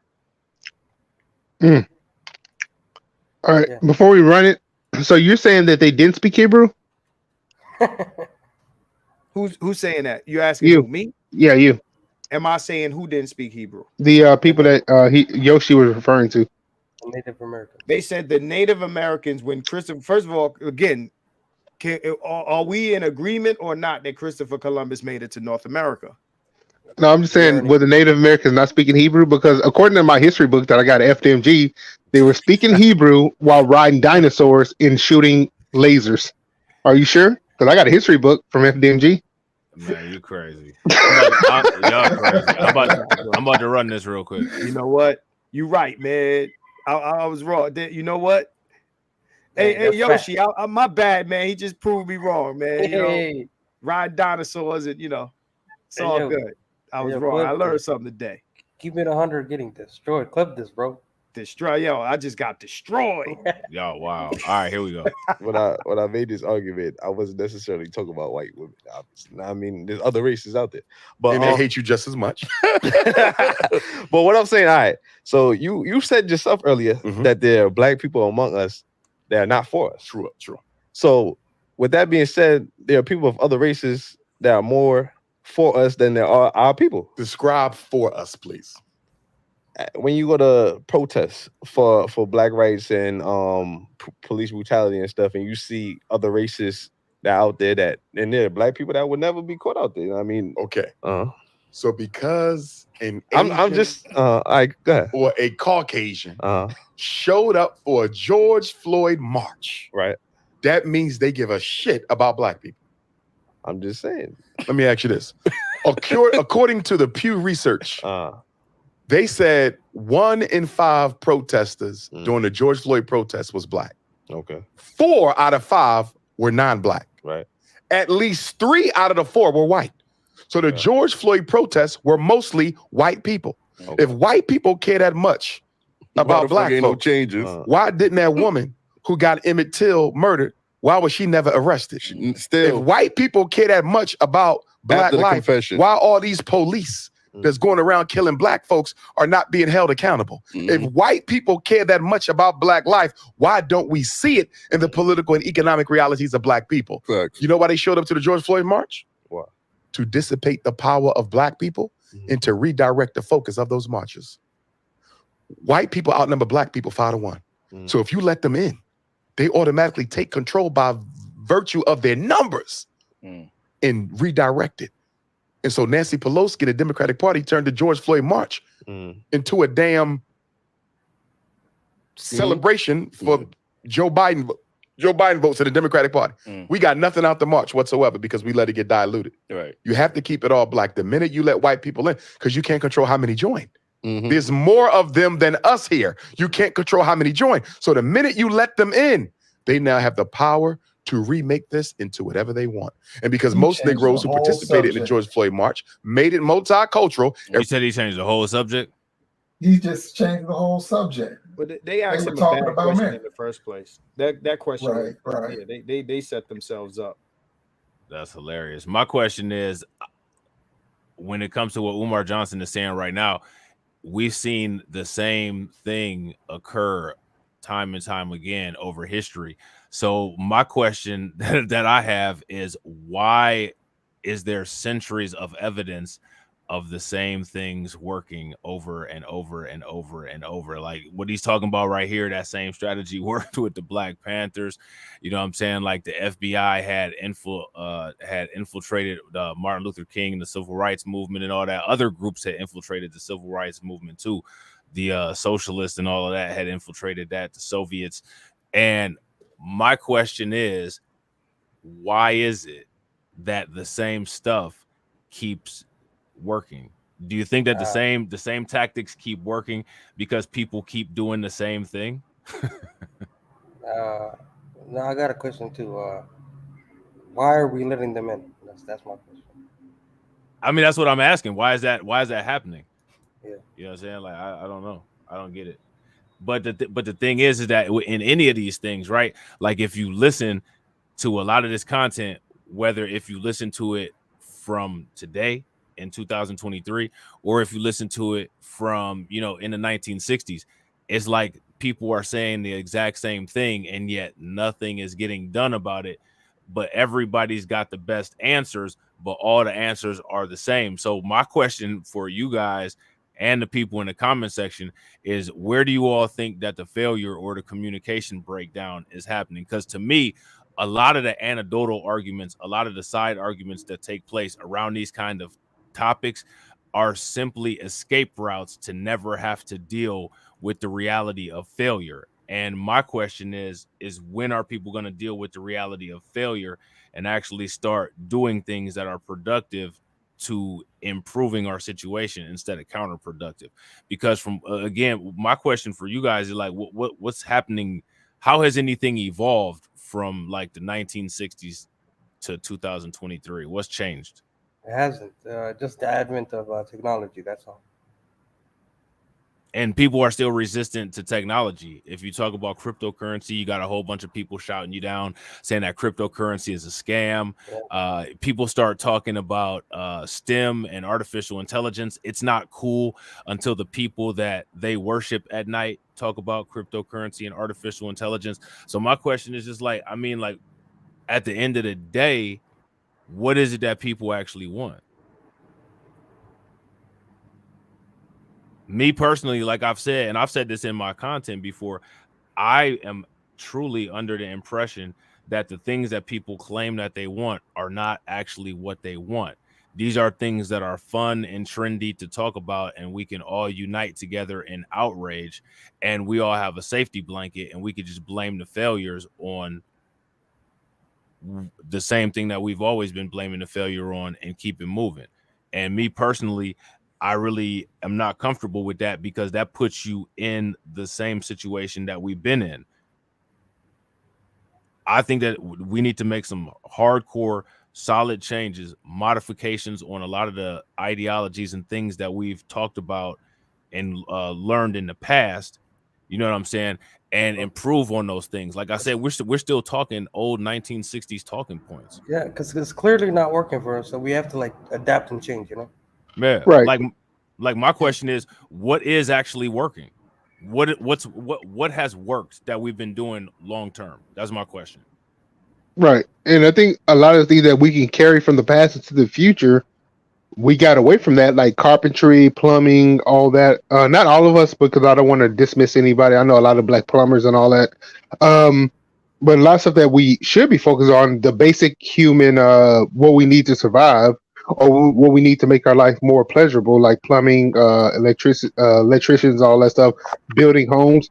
I'm telling you, man, like we have to get back to those fundamentals and, teach our kids that, not everybody's going to go to a college. Some people need trade skills. They need to learn these trade skills. Pretty much building up cars or building up engines. You don't even have to learn. I know one guy who he didn't know nothing about a car but transmissions, and you can make a killing with that. But they want you to learn all this other nonsense. Like, I don't care how much about gender identity or gender euphorium or gender yada yada yada yada that how's you yelling at somebody on the internet? Let's say if TD Midi Hip Hop put up trans women shouldn't go into a bathroom. How is you yelling at him on the internet or tweeting at him or reporting him going to help you in the future or today? Right. Well, that's what I'm saying too. Like one of the things that Dr. Claude Anderson said a long time ago that nobody listened to, but now everybody's an expert on today, is about the racial wealth gap and about other groups of people attacking. You know what I'm saying? And so, it was all fun and trendy and everybody did what they did. And now these things are actually coming into fruition. And now everybody is outraged. Everybody's outraged about what everybody's doing, but nobody's outraged about what people weren't doing. You know what I'm saying? So now here we are, right? So now everybody's got all these different brilliant ideas like hashtag no tangibles, no vote, and all this, right? Right. But as we know, when we look at the political situation that we got popping off, there's things that we need, right? Like we Right. need a super PAC. You know what I'm saying? Like we need political think tanks. We need all of this stuff that's going on. And all from what I see, people are more entertained and it hits them in their heart more to hear what kind of bill Joe Biden wrote for non-black people that he didn't do for black people. And the thing is Joe Biden and Kamala Harris and all of these people told everybody that voted for him they had no plans of doing anything for black people. So why is any of this stuff a surprise? And then another thing is too, with all of those things that I just listed, you can supersede politics. Like look at other communities of people. You know what I'm saying? Like I saw an argument where people were saying, you know, like you can't really play bipartisan politics and actually get the things that you want. That's not true. A lot of the times the votes come down to Joe Manchin or Tulsi Gabbard in order to flip a certain bill or something like that. And and my thing is that when are people going to actually study and start doing these kind of things to deal with what it is that we have going on? And the fact that people don't buckle down, they want to quote unquote be led. And not only do they want to be led, but they want to be led by their people that they see and love and revere instead of actually being led by people that are doing optimal actions. Yeah, we're just going to continue to keep seeing what we see. Right. I was on mute. I thought I was responding, but oh, my bad, Marcus. Go ahead. No, that's not you. That's not on you.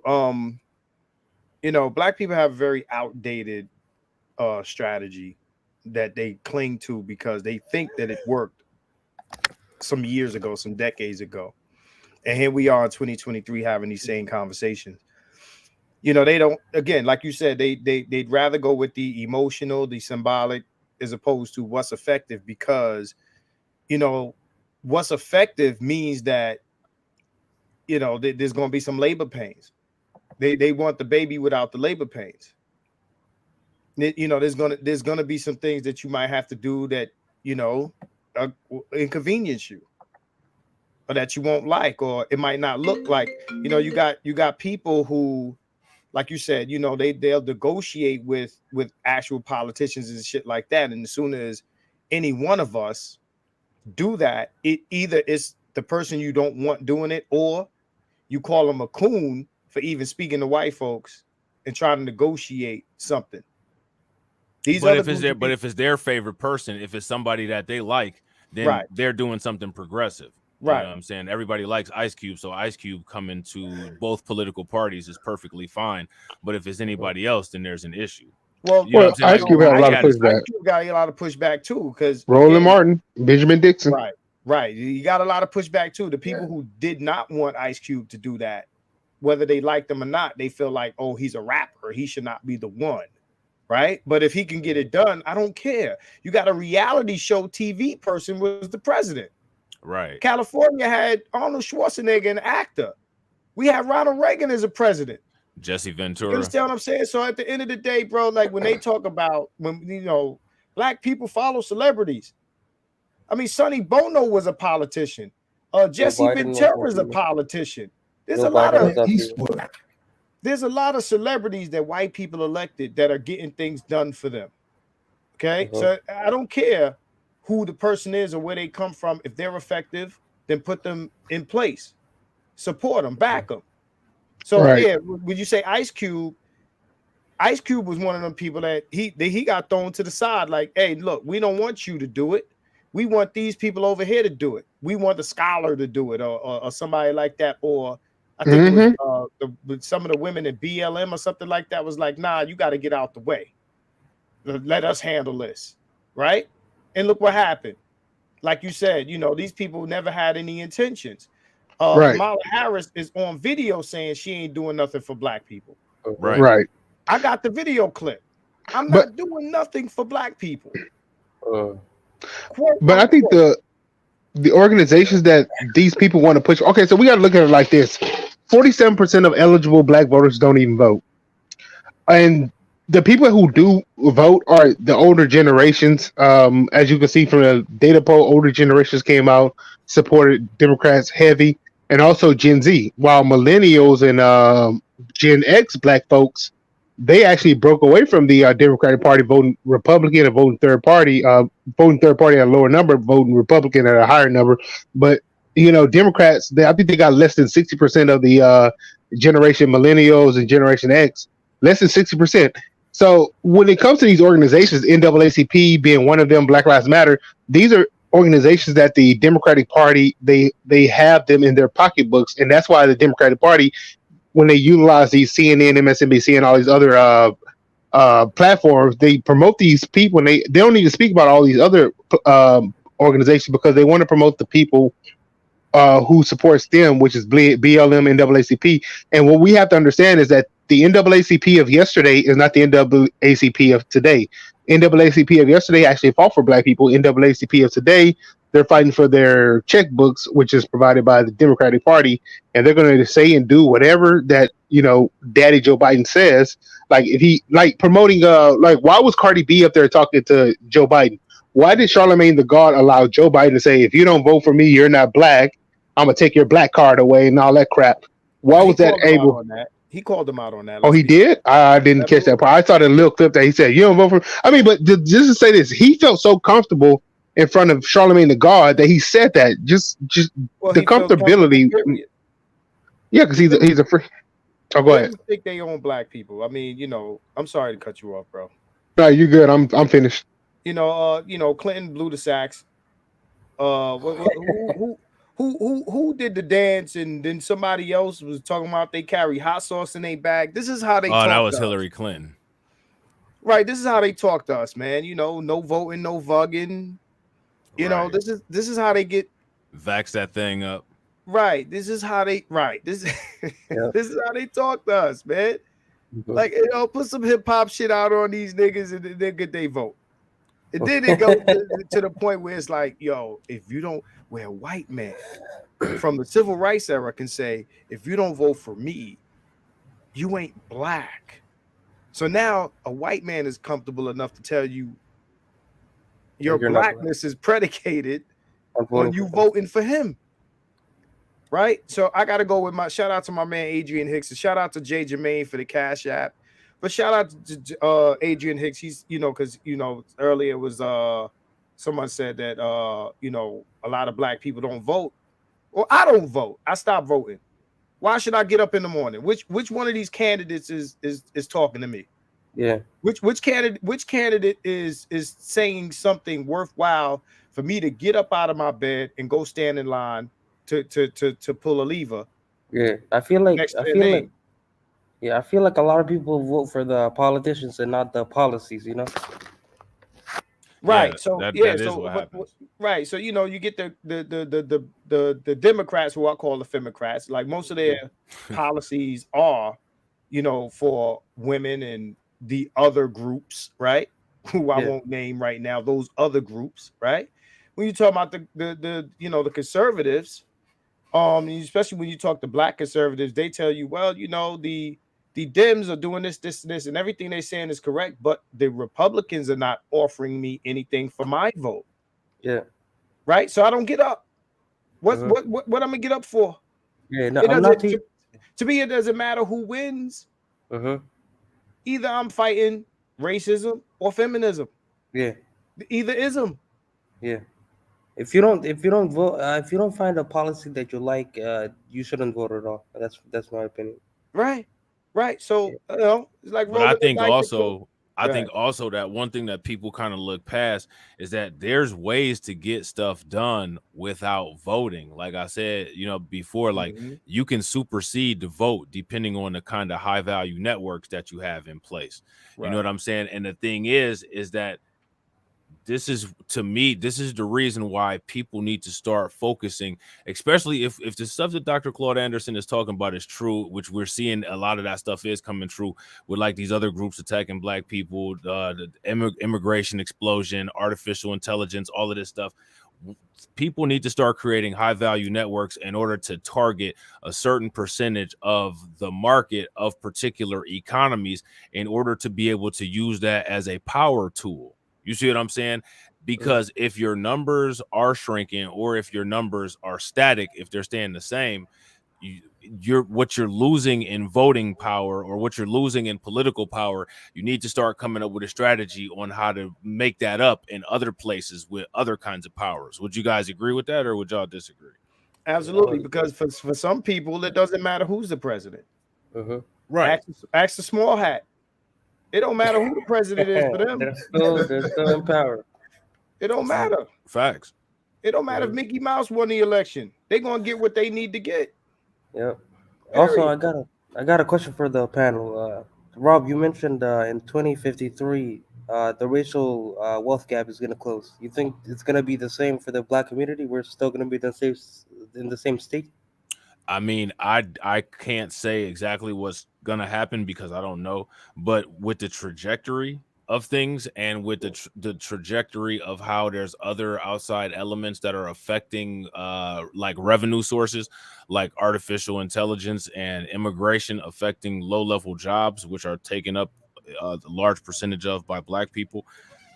I could actually see the racial wealth gap hitting zero faster than 2053 if there's a boom in artificial intelligence, because artificial intelligence is competing for the same sector of jobs that immigration is.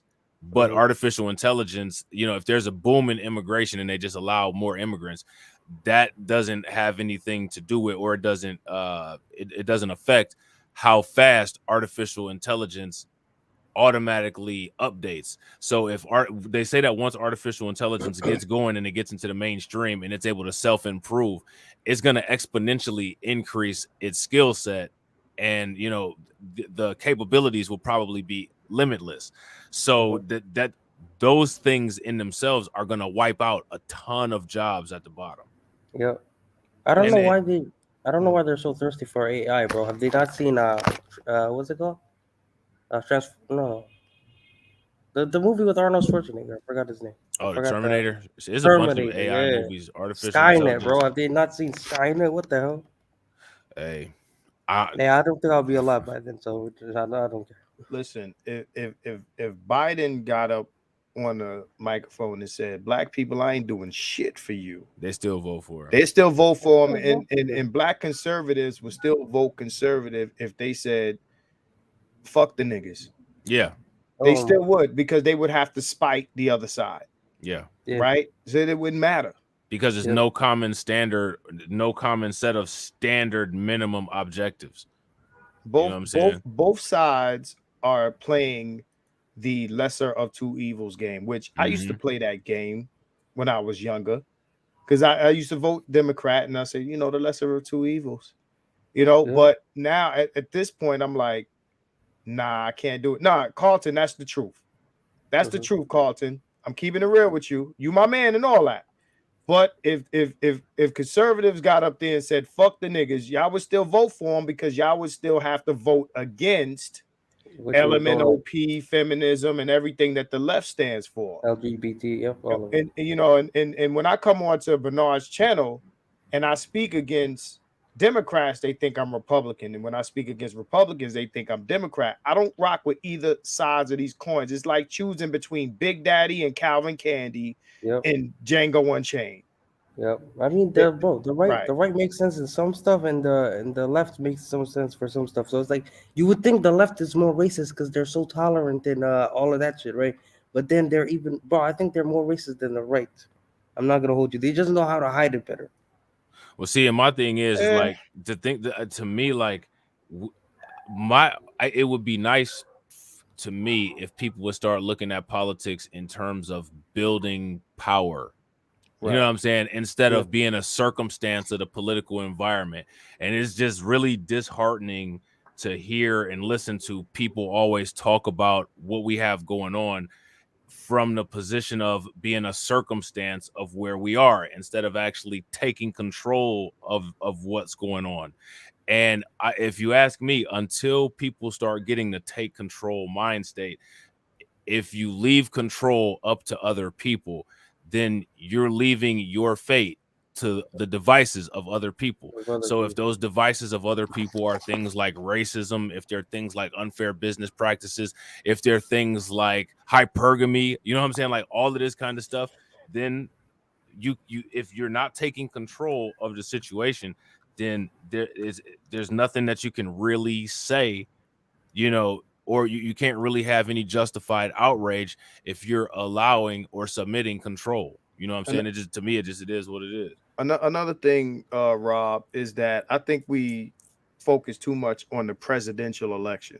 Yeah, I agree. Facts. Right? You know, we don't hardly speak on or pay attention to or put or invest into your local, whether it's state or your city election. And that also plays a lot into you know what you're gonna deal with, because I mean we live in a country which is what they call it states rights, right? Yeah. Right. So you know, not everything is federal. A lot of this stuff is state and city. So, you know, to me, that is a better way of getting your, you know, your objectives, because those people are actually more accessible to you than the president of the United States or somebody like that. You can get to your mayor or your council person, or you know, those people that are local to you. Right. So, you know, if you got a place, you know, where there's a collective of whatever kind of people, black people or any other type of people, those people can, you know, as a collective, you don't need all of the black people in the city or all of the black people in the state to push a particular politician one way or the other. You just need enough. Yeah, an example of voting for your state's person is the abortion. It's regulated by states now, so it's like, yeah. I wonder how much, I mean, could they pay into the presidential election? I get it, but like, I wonder how much of this is thrown towards the local situations, right? If you, depending on what state you live in, right? I doubt that, you know, some super Rothschild Illuminati situation is happening with like the mayor of Detroit, right? With, you know, it's like Detroit. I don't know about Detroit. Any other city but Detroit, I don't know. Right. Well, what I'm saying is, it's like we understand, like even your criminals pay the cops off, right? Yeah. Right. Two things have to happen. You have to invest, like Rudy Ray says, and I've said this in the past. You have to put money behind a politician. Not only that, but there has to be repercussions for if the politician takes your money and doesn't do what you gave him the money to do with it. Facts. Now we understand how the mob, you know, when the mob dealt with the Jimmy Hoffas and the Kennedys and things like that, like, oh, you didn't do what we told you to do. Now you get shot in your motorcade with your wife holding your head in, you know, in her lap. Damn. And that's what has to happen. There has to be a thing where, okay, locally, Jimmy Hoffa and Jimmy Hoffa, same thing, right? These people have to know, like, look, if we put you in office and you don't do that shit that we put you in office to do, that's one thing I was wondering about. JFK was the last president assassinated, right? I think the only. Oh no, he wasn't the only. Lincoln was assassinated. They killed Lincoln. They killed. No, I'm saying Kennedy. the last one to get assassinated. Oh, the last one. Yeah, I guess. But that's what the last one to get shot. It was so easy to kill that guy, bro. So what I've been wondering is how come that was the last president to get shot? Like, no, he wasn't the last one to get shot. He's just the last one to killed from the shot. You know what I'm saying? Didn't they shoot Reagan? Didn't Reagan get shot? Yeah, Reagan got shot too. I'm pretty sure Trump has said a lot of shit to piss people off. So I'm shocked that he's not getting like attempts on his life. Well, Trump says a lot of good stuff right now. I mean, back then, before COVID, maybe, but now. I'm talking about back in the day. He should have been killed, bro. So it's why? How come they're not dying, bro? That's what I've been wondering. For one, like I don't think that I think the public is kind of docile. You know what I'm saying? Very much, yes. So, you know, and again, I'm not advocating for, you know, attacking anybody politically or causing harm to anybody, but you Me know, neither. you saw who the people were that actually got up and did something about things that they didn't like, and it was a bunch of people with muskets and Confederate flags. So you know what I'm saying, that's who did that. You know what I'm Do you saying? guys think it was? Speaking of oh, go ahead. Did you My guys bad. think JFK was a inside job, or was it? Do you guys think it was Yeah, I think it was some? inside job. Me too. I I don't think think. CIA was involved. Yeah. CIA, Speaking some of big mob, you know. yeah, speaking of local politics, I think he's absolutely right on that because we got to think about like these cities, man. Millions of dollars of contract go through the cities who they're going to contract with, who they're going to have build construction sites and all that. So I think that local politics matters the most. They want to keep people focused off of local politics.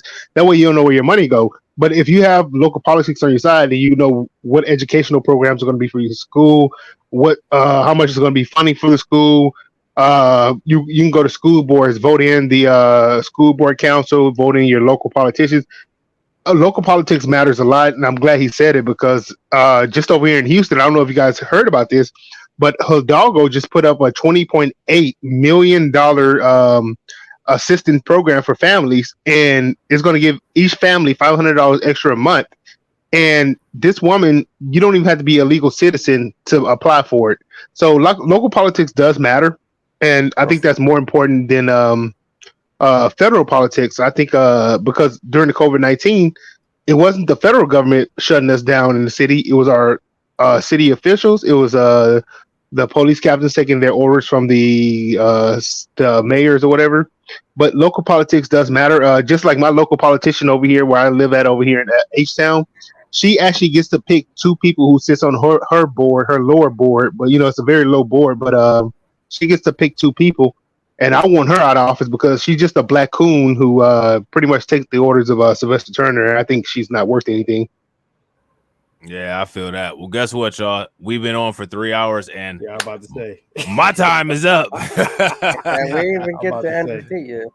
Yeah, I know. We got Tate on the thumbnail, and we didn't even get a chance to talk to him. But that's how it Hey, goes, Umar man. just be, send us on tirades, Well, honestly, like when it comes to Umar and stuff like that, when people like Umar talk about the things that they talk about, it really shows like what people feel is important.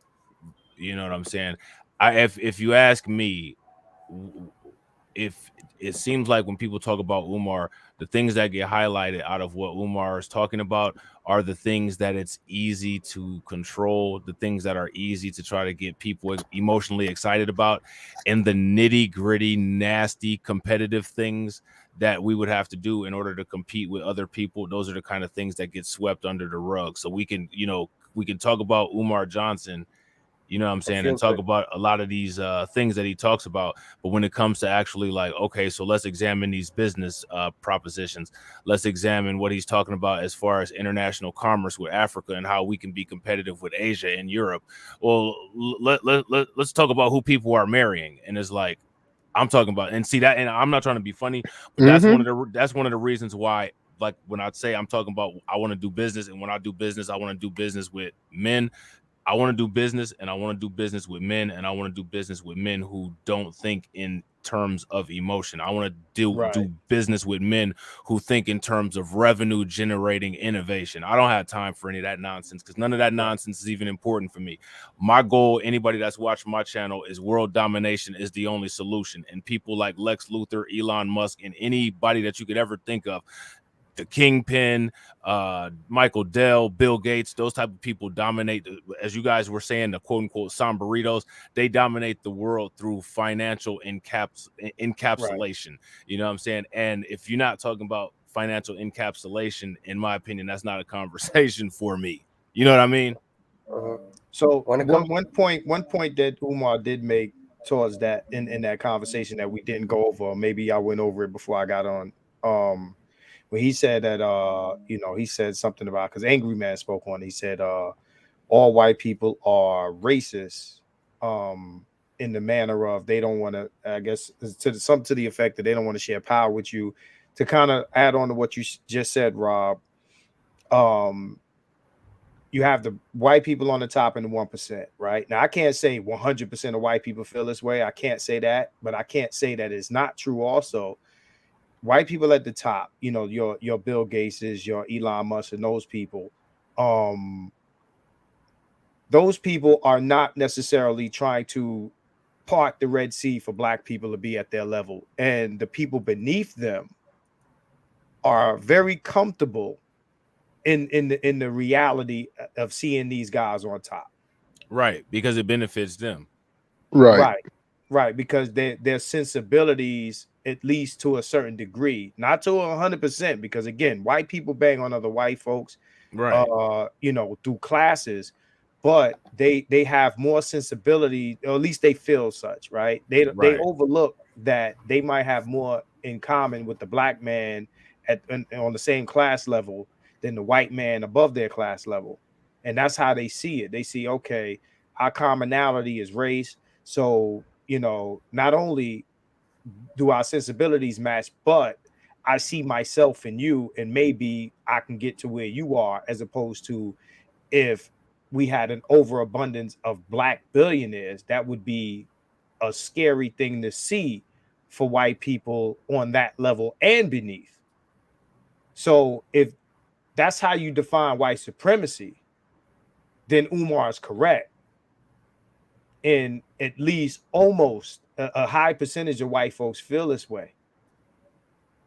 Like I forgot the dude that Pearl interviewed with. You talking about Nick Fuentes? Nick Fuentes. A lot of white people feel that way, where they feel like they are comfortable seeing white folks in authority positions, and a lot of black people feel that way. More black people didn't want to admit to it. Right. We're uncomfortable seeing black men with weapons. Mm-hmm. Even if that's weird. Even if it's legal ones, you know, out here we open carry, and it's uncomfortable seeing you see a white dude with a gun. Is that's how it's supposed to be. A lot of people think that's how it's supposed to be. Can you imagine? Like even like I ain't even trying to be funny, man, but like you know, like at my job, you know what I'm saying? Like I run my shift, and we get people from agencies, temp agencies, and what's interesting about it, right? And again, see, this is the kind of stuff that people get emotional about, and they get mad because they know that it's true. You know what I'm saying? In most cases, the black temps will walk right past me and go to a white person who's at a lower level than me and ask for their assignment. And the white person is like, yo, you know, there's the supervisor right there. You need to go holler at him about the schedule and where you're going to be working at. Right. And like, I look at that and like, that's, I kind of like look at the person that walks past, like that's such an embarrassing behavior to do. Like that's such an embarrassing thing to do. Like you don't even, you know, like now, as far as Dr. Umar Johnson talking about quote unquote self-hate, I find it interesting that doesn't come up as something that's self-hate, that like you'll walk right past somebody like you and just not assume that person is running things. Like to me, like that's the epitome of self-hate. Like, you know, Umar Johnson can say whatever way he say, but like that's wild. But and then like what I find interesting is that it's only us that does that. Anybody else, when they come up, they'll be like, who's the supervisor? It's just wild, man. Right. But you got to understand, humans are creatures of habit, and you know, like in this environment, right? You correlate, because I tell people all the time, race is class in America. I don't care what nobody says. Race is class in America. At least that's how they try to push it. That's the whole point of race in the first place. White man on top, everybody else below. Right. So, you know, racial hierarchy, because there's no such thing as race. Right. So it's hard for most people just on their, I guess, just the basic cultural norm to not correlate authority with whiteness. So whether you love or hate black people, it's like the black doll experiment with kids. It's not that they hate black people, they correlate because you understand what I'm saying? That's what you've learned. That's the socialization. Like that's the social engineering of this society, is that you correlate whiteness with not only authority but also wealth. So sometimes it's a hate or self-hate thing, but not all the time. It's just how we were socialized.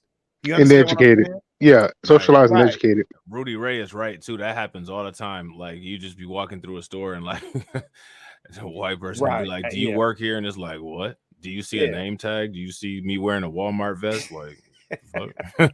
You know, I think it's another thing that's big, and I'll make this real short. Is that when it comes to the mainstream media, they actually want to point out all the and what we've seen through history is that they want to point out all the gun violence in the black community and all that stuff.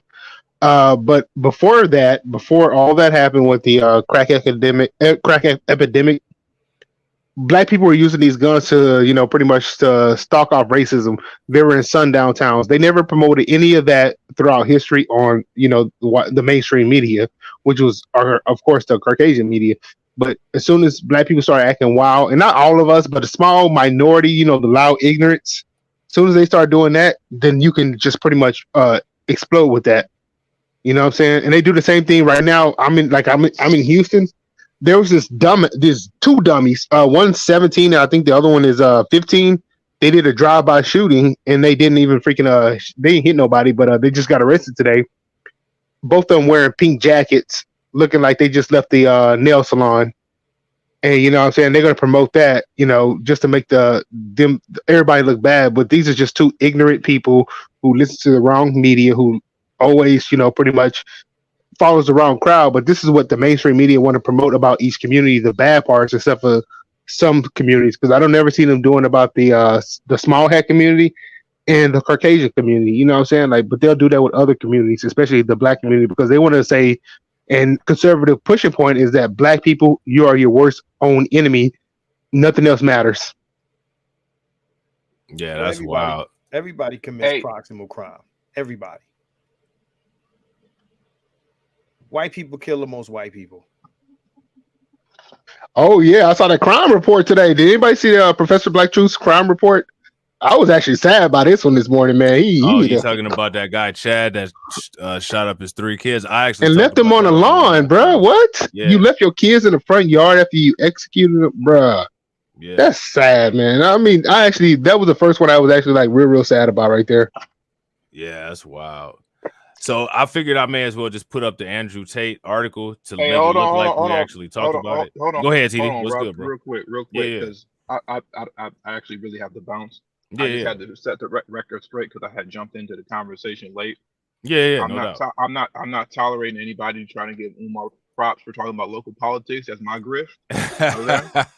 That's my grift. That's my bag. I've been doing that. I just want to set the record straight. Whoever talking about that got it from me. That's bro. You know how it is, man. You know how it is, though. You got to keep it a buck. Like, these people love their idols. They love their idols. You could talk about something like artificial intelligence. You could talk about GMOs in the food. You could be talking about that for 5 years, going back to 1990, until one of the shiny suit clowns that these people worship start talking about it. It's irrelevant, and it has nothing to do with black people and this, that, and the other. And you hear all the talking points, and then, you know, but as soon as, you know, one of their favorite people start talking about it, then the urgency comes to be the person to know the most about it. You know how that goes. The world is correct, bro. Yeah, I know how it goes. I just had to set it straight. I was like, nah, what y'all giving more props on my local politics? Like, that's not my grift? That's all mine. It was actually that's all he is. Yeah, well, Keep It 100 had actually brought that point up, that he said that we concentrate too much on the presidential election and that we should concentrate more on local politics. And I agree with both you and Keep It 100. So Keep It 100 trying to take my grift. Yeah, he trying to get that grift, 100 grand. I've been accused of taking a lot of shit lately, but political season next season, man. No, we just gotta start somewhere. We just messing with you, 100. We just messing with you. No, I know that, but I'm just saying other guys. I'll address those. You know what I'm talking about, Rob. I know what you're talking about. I'm in the space. I'm stealing. By the way, you guys, Rob and TD, you guys interviewed a guy, a local politician, I think in Louisville or something like that. Yeah. And he was actually in the news not too long ago because he came up with this homeless program where they put homeless people into a housing, and it actually, according to the data they presented, more homeless people, they stayed off the street after they presented the housing ish. I mean, they pretty much put them in housing. These people found jobs. They were able to move on with their lives, and it was at a very high percentage. And I'm like, okay, so if he can do this as one guy who introduced that over there on a local level, we should be doing that on all local levels. You know what I'm saying? I can't remember that guy's name. It was Corey. I don't want Ja'Cory Holcomb? Arthur. Ja'Cory Arthur. Ja'Cory Arthur. Arthur, yeah. Arthur, yes, that brother right there, man. I mean, that's brilliant right there. He came out the ADOS movement, you know what I'm saying? And I think when it comes to that, man, FBA, man, ADOS, we got to work together. We can have our issues, but Gelagishi, Freeman, we can have our issues, but overall, we need to stay focused on what's the main agenda. And the agenda is helping our people stand focused. Get away from this nonsense. You can participate in nonsense when you have the free time on your hand, but you shouldn't have like 100 free hours to nonsense a week, you know.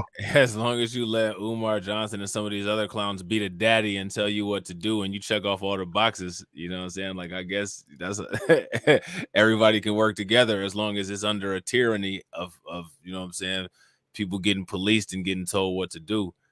You know what I'm saying? But you know, but for sure. But I gotta dip up out of here though. But all right, for sure, TD.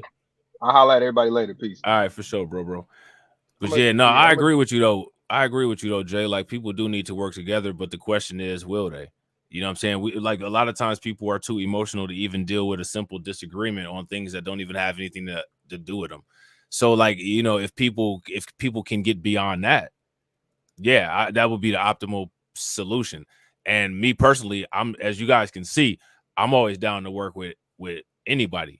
You know what I'm saying? Like, I'm down to have a conversation with people, even if I disagree. I'm not out here trying to attack anybody or harm anybody. And I think most people are on that same frequency. You know what I'm saying? I think it's just people have to open up avenues and, you know, try to have effective communication and actually talk about things that people can take back from the content that they watch and actually use to try to build and create things in their own situations that they have. You know what I'm saying? That's how I feel. Right. And I'm not saying that you know, ADOS, I don't know that much about ADOS PD Chicago, but I know somebody like Ja'Cory Holcomb came out of the movement.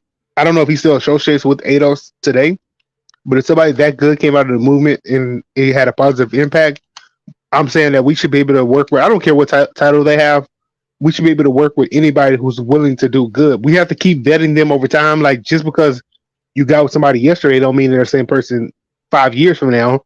Got to keep vetting them. But if he's doing that work right there that I saw him doing over there in Louisville, we have to get more people like that into office, because that brother, he's really helping the Black homeless population get back on their feet. And that's going to be a real economic support system for the Black community.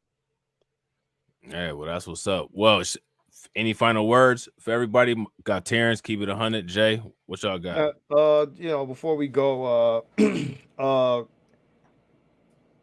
anybody listening that follows me, just me and Rob, you know, I plan to do a stream about politics with him. So if you interested, you could check that out. Because a lot of guys, man, Rob, they've been asking me to do a political stream for a while, because, you know, I get into a lot of these political debates, right? And not only for that reason, but because I think they don't really understand what my politics is, even though I say it a million times. Right. You know, you could say, you know, it's either left or right. You know, if you're saying I don't like the left, then you love the right. Like, people are that fucking simple. Right. You know, so, you know, we're going to have you know, if you down, and I know you down. You know, you already know. Yeah, right. We're gonna have a conversation about some political shit, but, you know, I got a few bullets I gotta shoot first before we can do that. And you already know. Right. I already know where they going. You know? Right. I got a few people to shoot in the head before we can have that conversation. So figuratively. Yeah, figuratively. You know, man. Other than that, man. Yeah, we about to roll up out of here. Yeah, so we appreciate everybody watching, man. I hope y'all enjoyed the stream. Terrence, Jay, y'all got anything that y'all want to add before we dip out of here? No, man. I'm about to start uploading my videos. I did a live stream like 3 days ago. I'm editing that right now. I'm gonna upload those, but I'm gonna be throwing some more content out. My stuff's gonna be real heavy coming over the next couple of days, because I see a lot of people getting into the political grift, and I'm actually gonna be calling some of them out, because these people aren't intelligent. What they do is they go to other channels, they listen to what these people say, then they try to repackage it to their own information. And we see Umar Johnson, like I say, he steals information, repackage it. But we see these people doing that, man. But I'm going to be kind of putting out some more content. I haven't been able to do it lately because I've been pushing like 50 hours a week. But I got to get back into it, man. Got to get on the grift, man. Yeah, that's what's up. That's what's up. Terrence, you got anything? No, I'm good. Appreciate you letting me hang out. You already know, bro. Enjoy. Glad you came up, bro. Appreciate you coming up. Right, like seeing it from the other side of the grift. That's hilarious. Facts. Well, all right, y'all. We appreciate it. Oh, go ahead. Oh, shout out for the cash apps. That's all I got to say. Shout out for the cash apps.